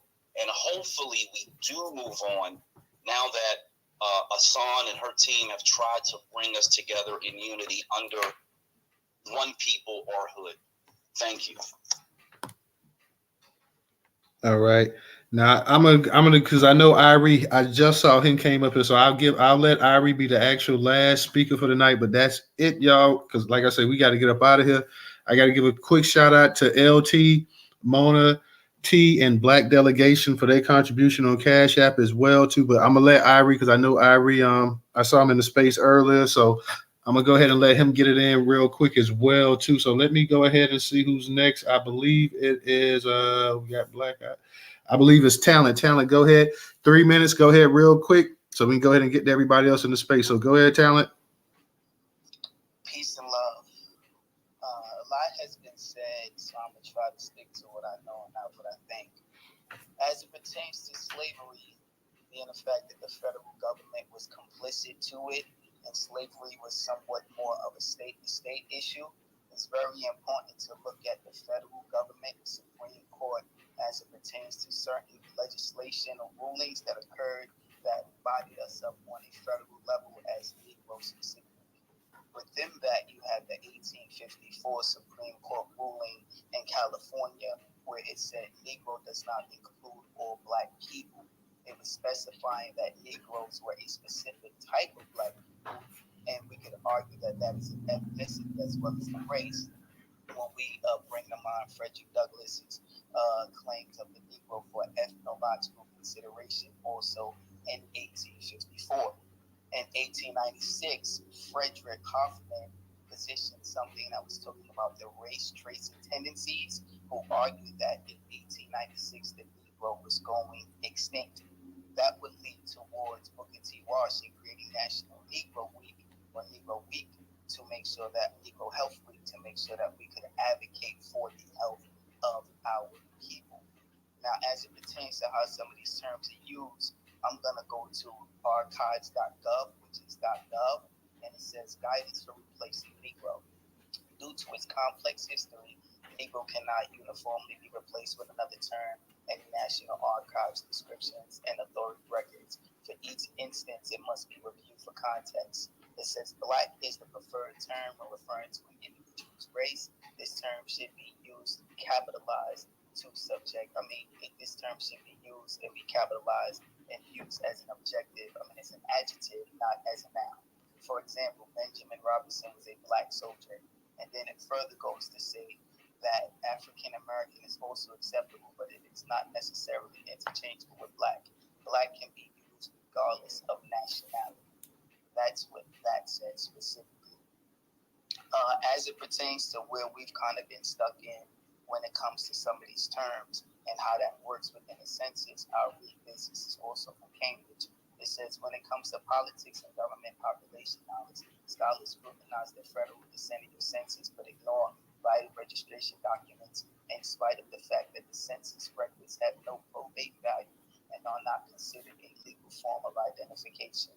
Birth certificates, by contrast, are not only prima facie evidence but also shown thereas, and they are considered the basic establishment of identity for school, employment, marriage, social services, military services, pension, passports, driver's license, and citizenship. So saying that if Negro is on your birth certificate, that actually holds much more weight than being black or whatever on the census.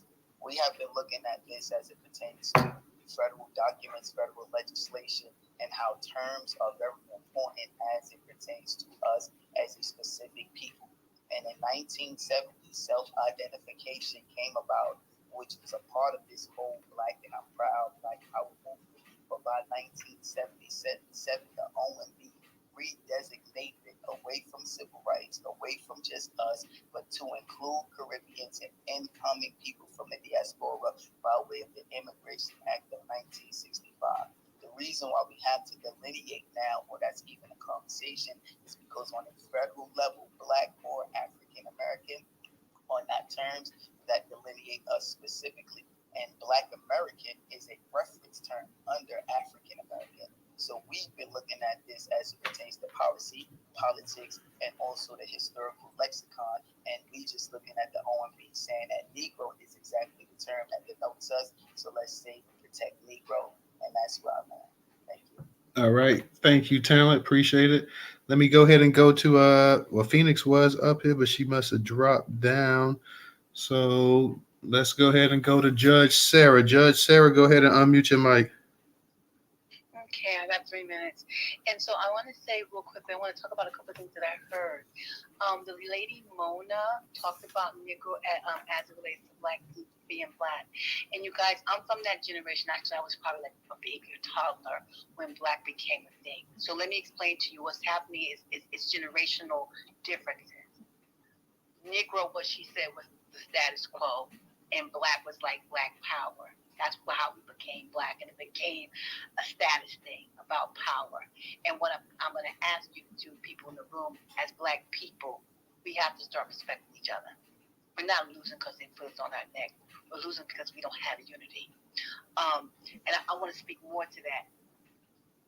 Yesterday we were talking about giving business to Black people. I'm going to build a Black party, and I have the domain. It's called Join the Black Party. I have been trying to get help with my website.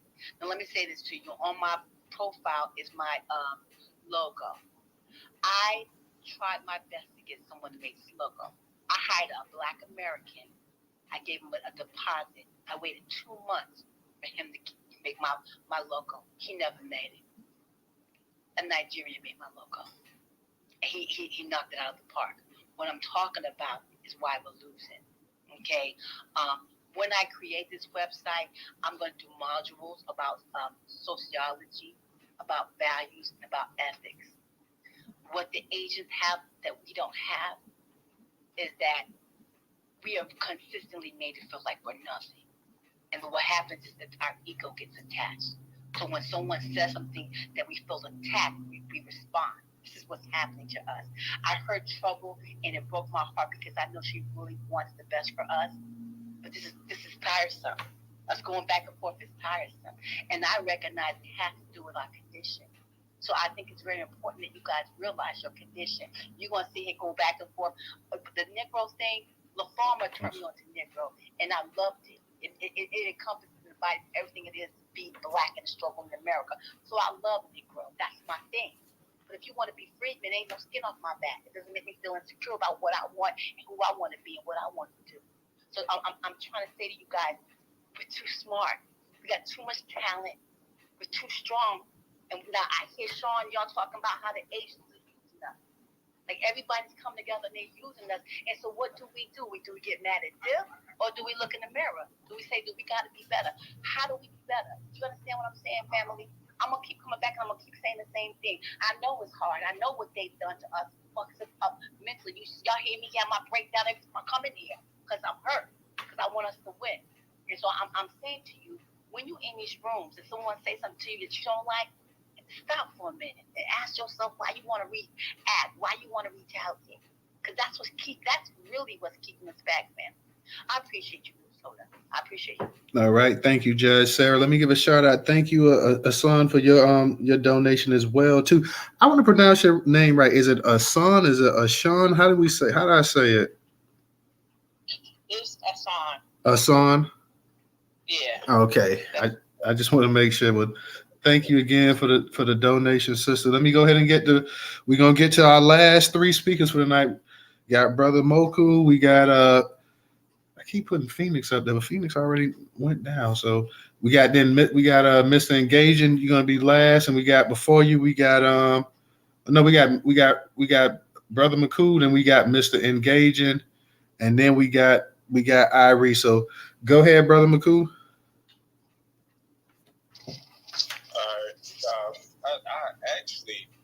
I just wanted to say I was gonna make the T-shirt. The brother said I speak. I forgot what it was. All this talk, but something like that. Yeah, right. Exactly. AKA the auntie app. No, right. Shout out to the auntie. Shout out to No Taxation and Reparations 2023. That was trouble. That was trouble. I had to get the location of trouble. Okay, yeah, it was trouble. But shout out to Reparations 2023. Everybody, make sure y'all, visit the website. Definitely get up with the rally. We need all volunteers to get. We got a lot of. It's going to be a big thing down there. So I just urge everyone to stay focused and just understand. This is my suggestion. We had to stay focused on justice, and I suggest that everyone in the room read the ISIS papers and read Nellie Fuller's works. We have to be crystal clear on what racism, white supremacy is, what it is, how it works. Because if you're not crystal clear on what racism, white supremacy is, everything that you know will only confuse you. And I'm going to repeat that. Everything you think you know will only confuse you. Racism, white supremacy controls every area of people activity. I'm not saying that because Neely Fuller said it or because Francis Cress Welsing said it. I'm saying it because the evidence even shows in this room tonight on the white supremacist white media platform called Twitter. Now, look, that's either true or false. I ain't asking you to argue with me. Hell, it ain't about me. Argue with the evidence. You feel what I'm saying? So I just leave that with the group. And, shout out to Francis Cress Welsing and Neely Fuller. Real talk. Thank you, brother. As always, glad to have you up in the space. Mr. Engaging, go ahead and unmute your mic. And I want to say, have a nice night, family. And I'm going to weigh in on. I'm going to talk about the California Task Force. I'm one of the people that's kind of looking at it that maybe we don't need a task force, and that might be controversial. I look at it was the government that aggrieved us, and all these other little municipalities and such, they're the ones that aggrieved us. So the money should just come out of them directly from the government into my hand, and into my people's hand, with nobody middlemen. When I look at the task force as a collective, like I hear people that speak out against reparations. They say disparaging things about it, saying that they don't, or it took them forever to get on lineage base. Now you hear about African American getting tossed into it and other things. It's like, are they really fighting for reparations for us? It's not a diss to all of them. Maybe some of them are. But we know that there's others that's on there that's not for us. And there's some of them that shouldn't be on there because they're not from our lineage. So that's just why I take on the California Task Force as of right now. I wish to just go from the government's hands to our people's hands with no middleman. That's all I'm asking. No middleman. All right. Thank you, Mr. Engaging. Let me go ahead and Irie, you'll be. I'm sorry. Let me go ahead and get to Phoenix because Phoenix was up in, and Irie, you'll be the absolute last person. Phoenix had dropped down and then she came back up. So, okay, Phoenix, real quick. I just saw you. I forgot you came back up here. So go ahead and unmute your mic. I love you so much. I just want to say this space has been so fire tonight. I really don't have anything to say. Like everything that's been said is that speaks to my heart has been said, and to get into the and I want to just give my appreciation, my love to my sisters and my brothers, but my sisters, and y'all know who y'all are, held it down tonight, and I just feel like I'm just overcome, and it's just been a really. I'm not going to say heavy week, but kind of almost, because you got this task force stuff going on. There were some interesting things that happened today, but I'm not going to speak on that unless, I guess hope that, because it's just been all over the place, and it's just like a whole lot to unpack. So I don't think tonight is the night for it. But the African American thing came through, but it does fall under whatever happens with that. And I saw online a lot of people are upset about it, but it does fall in line with the peoplehood. So if we just keep on under that one Black American banner, it all works out. So we could take the stress off of ourselves and just keep on pushing. But some good things happened today. Some really good things, and like I said, there's a whole lot to unpack. So let's do that at another space. And I love y'all. God bless you. Keep up the good work. Everybody on here is fired. Thank you, Toter and DJ and Black. I mean, I'm just saying, this is the family right here, and this is a beautiful space. I love y'all. All right. Phoenix, before you go, Newstoter, real fast, can we just love on you? I can appreciate, and I appreciate you and how you represented us at the task force hearing, and it was a pleasure seeing your beautiful face. And you also do a lot of work, and sometimes people don't recognize it. But those of us who know a lot of what you do, we do. We see you. So thank you. Oh, thank you. Oh man, I'm just so tickled inside. Oh, thank you.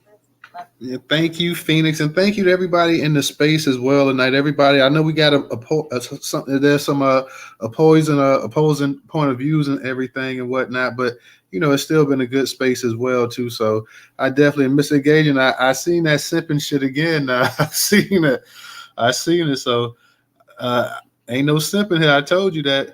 We giving it up. We giving it fat each way. Every time you come up in the space, I always treat you with utmost respect.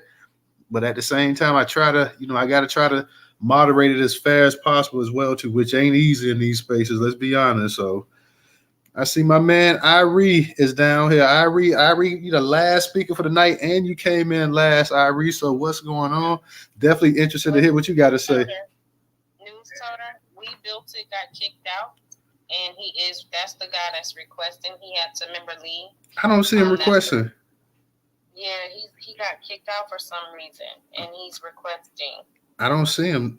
If you you can go ahead and bring him up here real quick, but I don't see him. Wow, in the receiver spot, but the slots were filled up. So yeah, he got kicked out. Okay, so let me go ahead and We Built, because I want Irie to go last. So We Built, go ahead, 3 minutes, and then we're gonna go ahead and we're gonna be closing it out in a second. Thanks, Newstoter, for having us. Like I said, I'm a representative from CAP, part of the work group, and I don't need 3 minutes.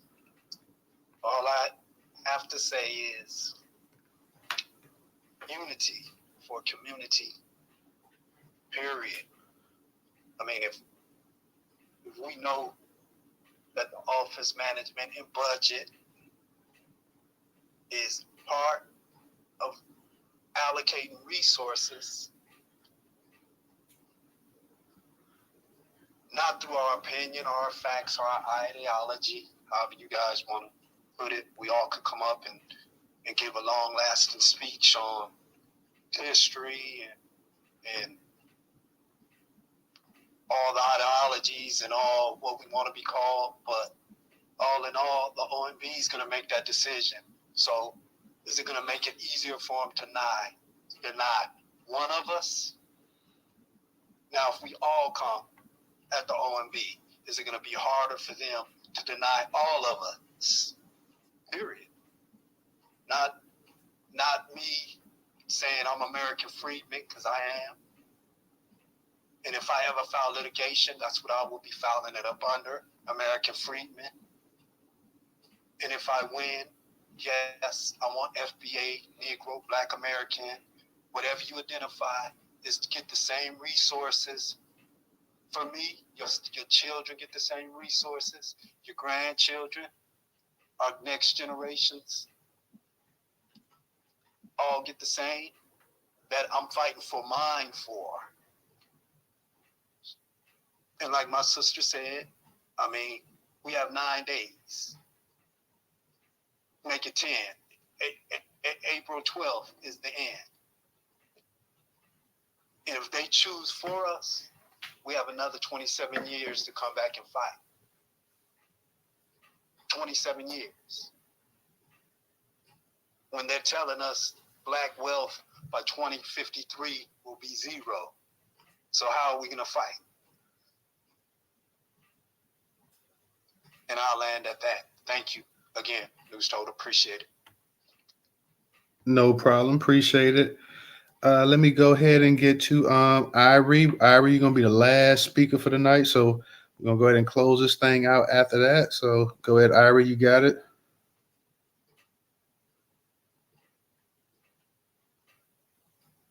Yeah, man, I appreciate the opportunity to come over here and speak. Shout out to you, Brother Newstoter, Sister One Love, and Brother Shed. I just want to go ahead and keep it real simple. And I'm going to start it with this just so I can go ahead and end properly, because I can't dare start before this brother here properly. Same time that America refused to give the Negro any land, through an act of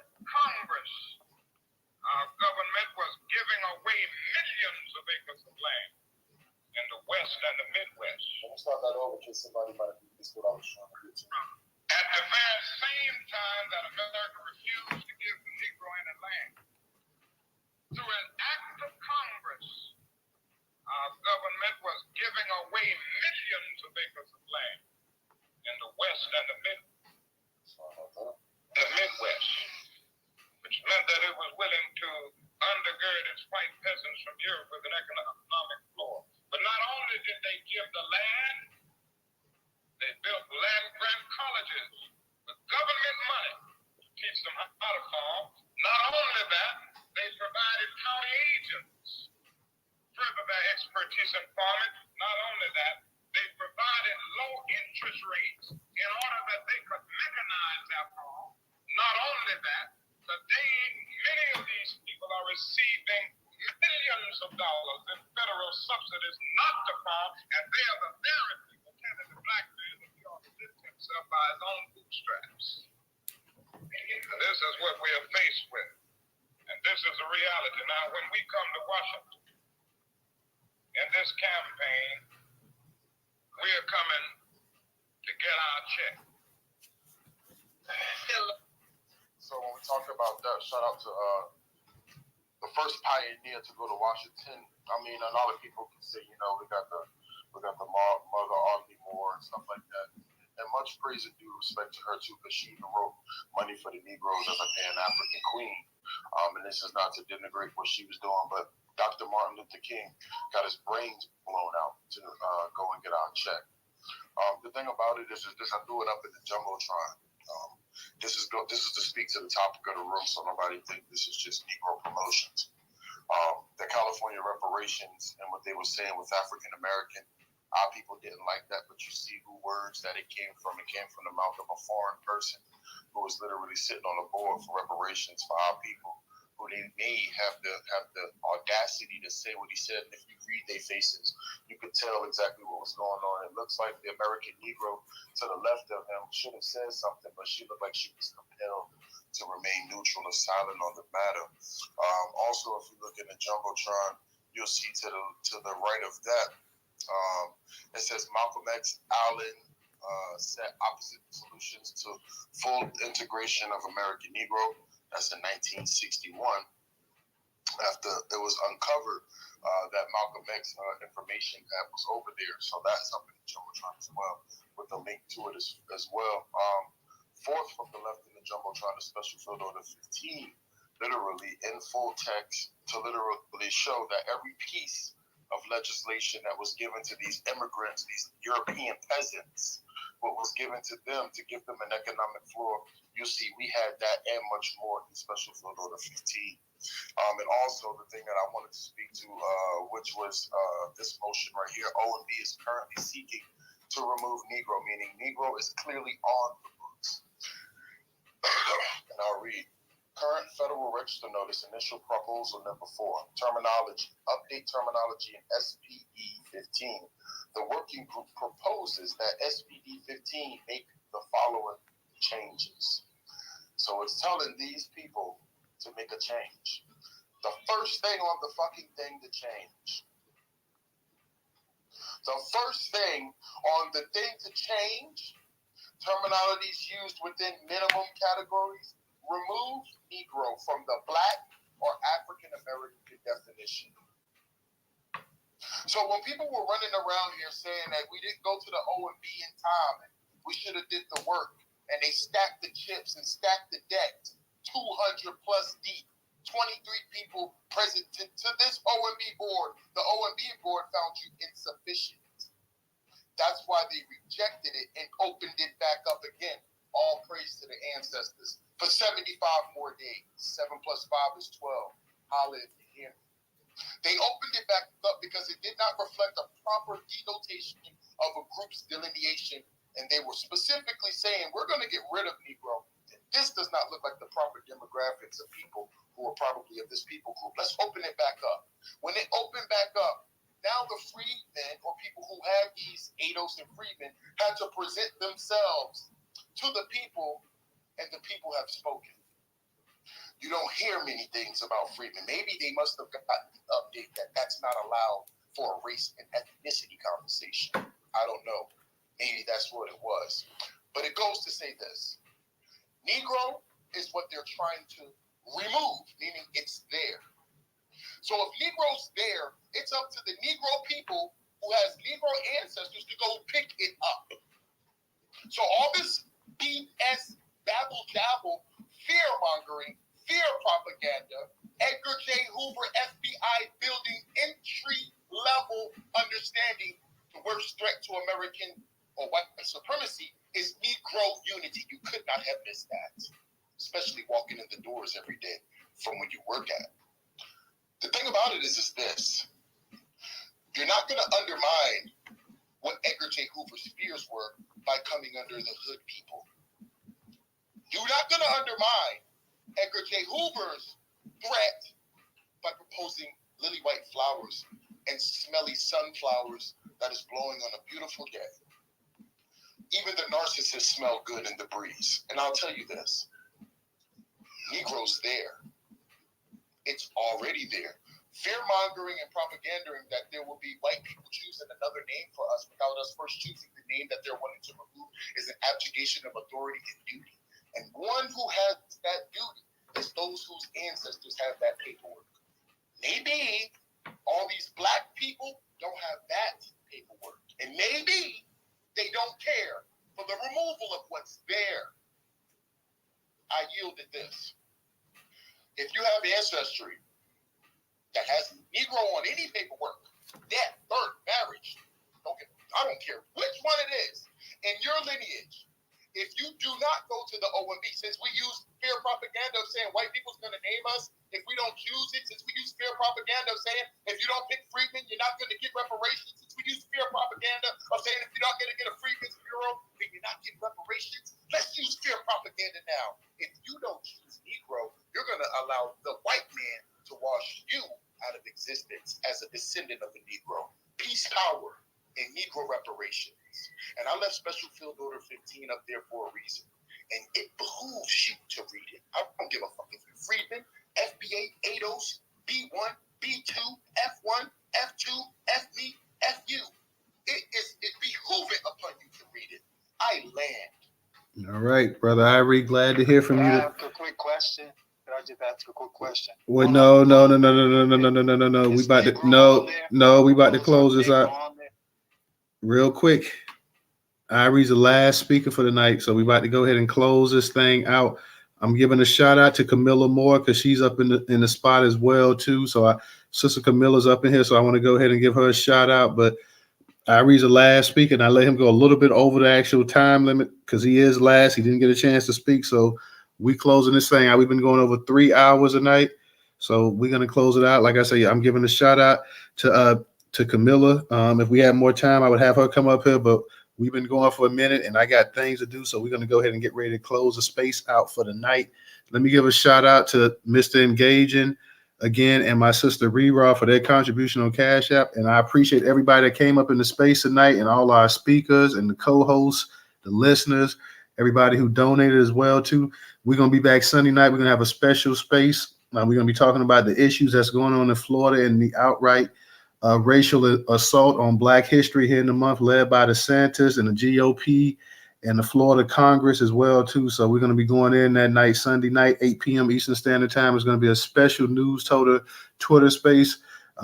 They're doing all out assault here in Florida, so we got to go ahead and get it in Sunday night as well too. So let me go ahead and, like I say, thank you guys. This was a great space. Thank you to Sean for coming out and Capital and for coming out and just explaining everything about peoplehood, and thank you for everybody that been supporting the reparations and checking out the actual task force going on out there in California as well too. We got to keep our eyes on that and see exactly what's going on that, y'all. So we're going to be probably still doing some future spaces on that as well too, just to try to keep up. And I'm probably hit Camilla back up in the back channel, so maybe we can get her when they do another task force, we can get her to come in and just people can answer, so she can answer some questions, because she is when she's available, when she has time. I'm sure she doesn't mind. She was willing to do it tonight, but it was kind of late, so we'll definitely go ahead and get that done as well too. I'm gonna let Rella DJ y'all say something real quick, and then I'm gonna go ahead and close this out. I just wanted to say Definitely shout out to all of the speakers tonight and everyone in their passionate positions. We are all the things, and we need to embrace all the things. I love peoplehood or people our hood. I think if anyone decided to come up with another hashtag, I would embrace that too, because it comes from our people. We are very creative, and we are inventors by nature, and we need to get back to those things. Shout out to Camila Moore in the California Task Force for all that you guys are you're struggling to do. Those who are actually fighting for our existence. I definitely would love to hear a recap, Camila, if DJ opens up the space, if you're free tonight. Reparations 2023. Do not show up on in DC in green, red, and black. Please show up in red, white, and blue to represent Galveston, Texas, Juneteenth, and what our ancestors went through, because those are our colors and our lands. All right, DJ, you got it real quick. Yes, I am free, bro. You can slide in the DM, holla at your boy. You know what I'm saying? But yeah, I'll start a space and shit. You know what I mean? But at the end of the day, I'm gonna say this. I don't think FBA or ADOS should be included in our definitions of what we call ourselves as Negro, Freeman, Black American, because those are just hashtag political terms. Yeah, they all grassroots organizations. I felt like I'm day one ADOS, so I understand the rhetoric, but that's just two people with their own ideology. Also, you know, ADOS came from Martin Luther King. You know, shout out to Irie playing that clip. He called us descendants of slaves. Cornell just put the A on it. You know, and after that came the birth of FBA, because Tone and Tariq had a fucking falling out, just be honest. You know what I'm saying? About how should we be voting as a block and all this other shit. And that's when the chaos fucking started, in my opinion. But neither here nor there. I don't think those two should be a part of it. And Trump was right. MAGA. No, my bad, brother. We'll go ahead. No, sir. Yeah, I'm gonna just say this real quick. I don't have an issue with. You're not gonna get into heaven like that. No, I'm just kidding. No, I was gonna say I don't have an issue with any of them being included, because yeah, I don't have an issue with any of them being included because they just identifies or whatever. But it's gonna be what it is or whatever. So, like I said, I don't even really want to get into that as the space is closing out. But FBA, ADOS is just a way of Black people delineating themselves from other groups. So I don't have an issue with that at all. So if people want to use that as a way of delineating themselves, you know, that's perfectly fine with me. So I don't have an issue with it. We know if actual paperwork come, they're going to go by your actual lineage and you know, what was on records and stuff like that as well too. So just to keep that at a minimum, like I don't really care one way or another, but like you said, we're going to go ahead and close this space out for the night. I believe DJ may be starting one up. So you guys check that out, and then we'll see you guys Sunday night. So everybody take care, peace. And thank you once again for coming out and joining the space tonight. Hey, Tyler, hold on. Let me copy and paste that Jumbotron real quick. 2 seconds. No, you're lucky because I was just about to hit the end button too. All right. Newstoter, can I just tell everybody we're having a town hall meeting this Sunday? Yes, ma'am. And so we are having a town hall meeting again to open it up to the public to ask us questions about what we meant with peoplehood. I put the announcement up in the Jumbotron so that people can pick it up if they want to. Thank you. Okay, no problem. DJ, you got what you got to get? Yeah, go ahead. All right, y'all. So everybody have a nice night. We'll see y'all Sunday night. So thank you again for coming out. Peace.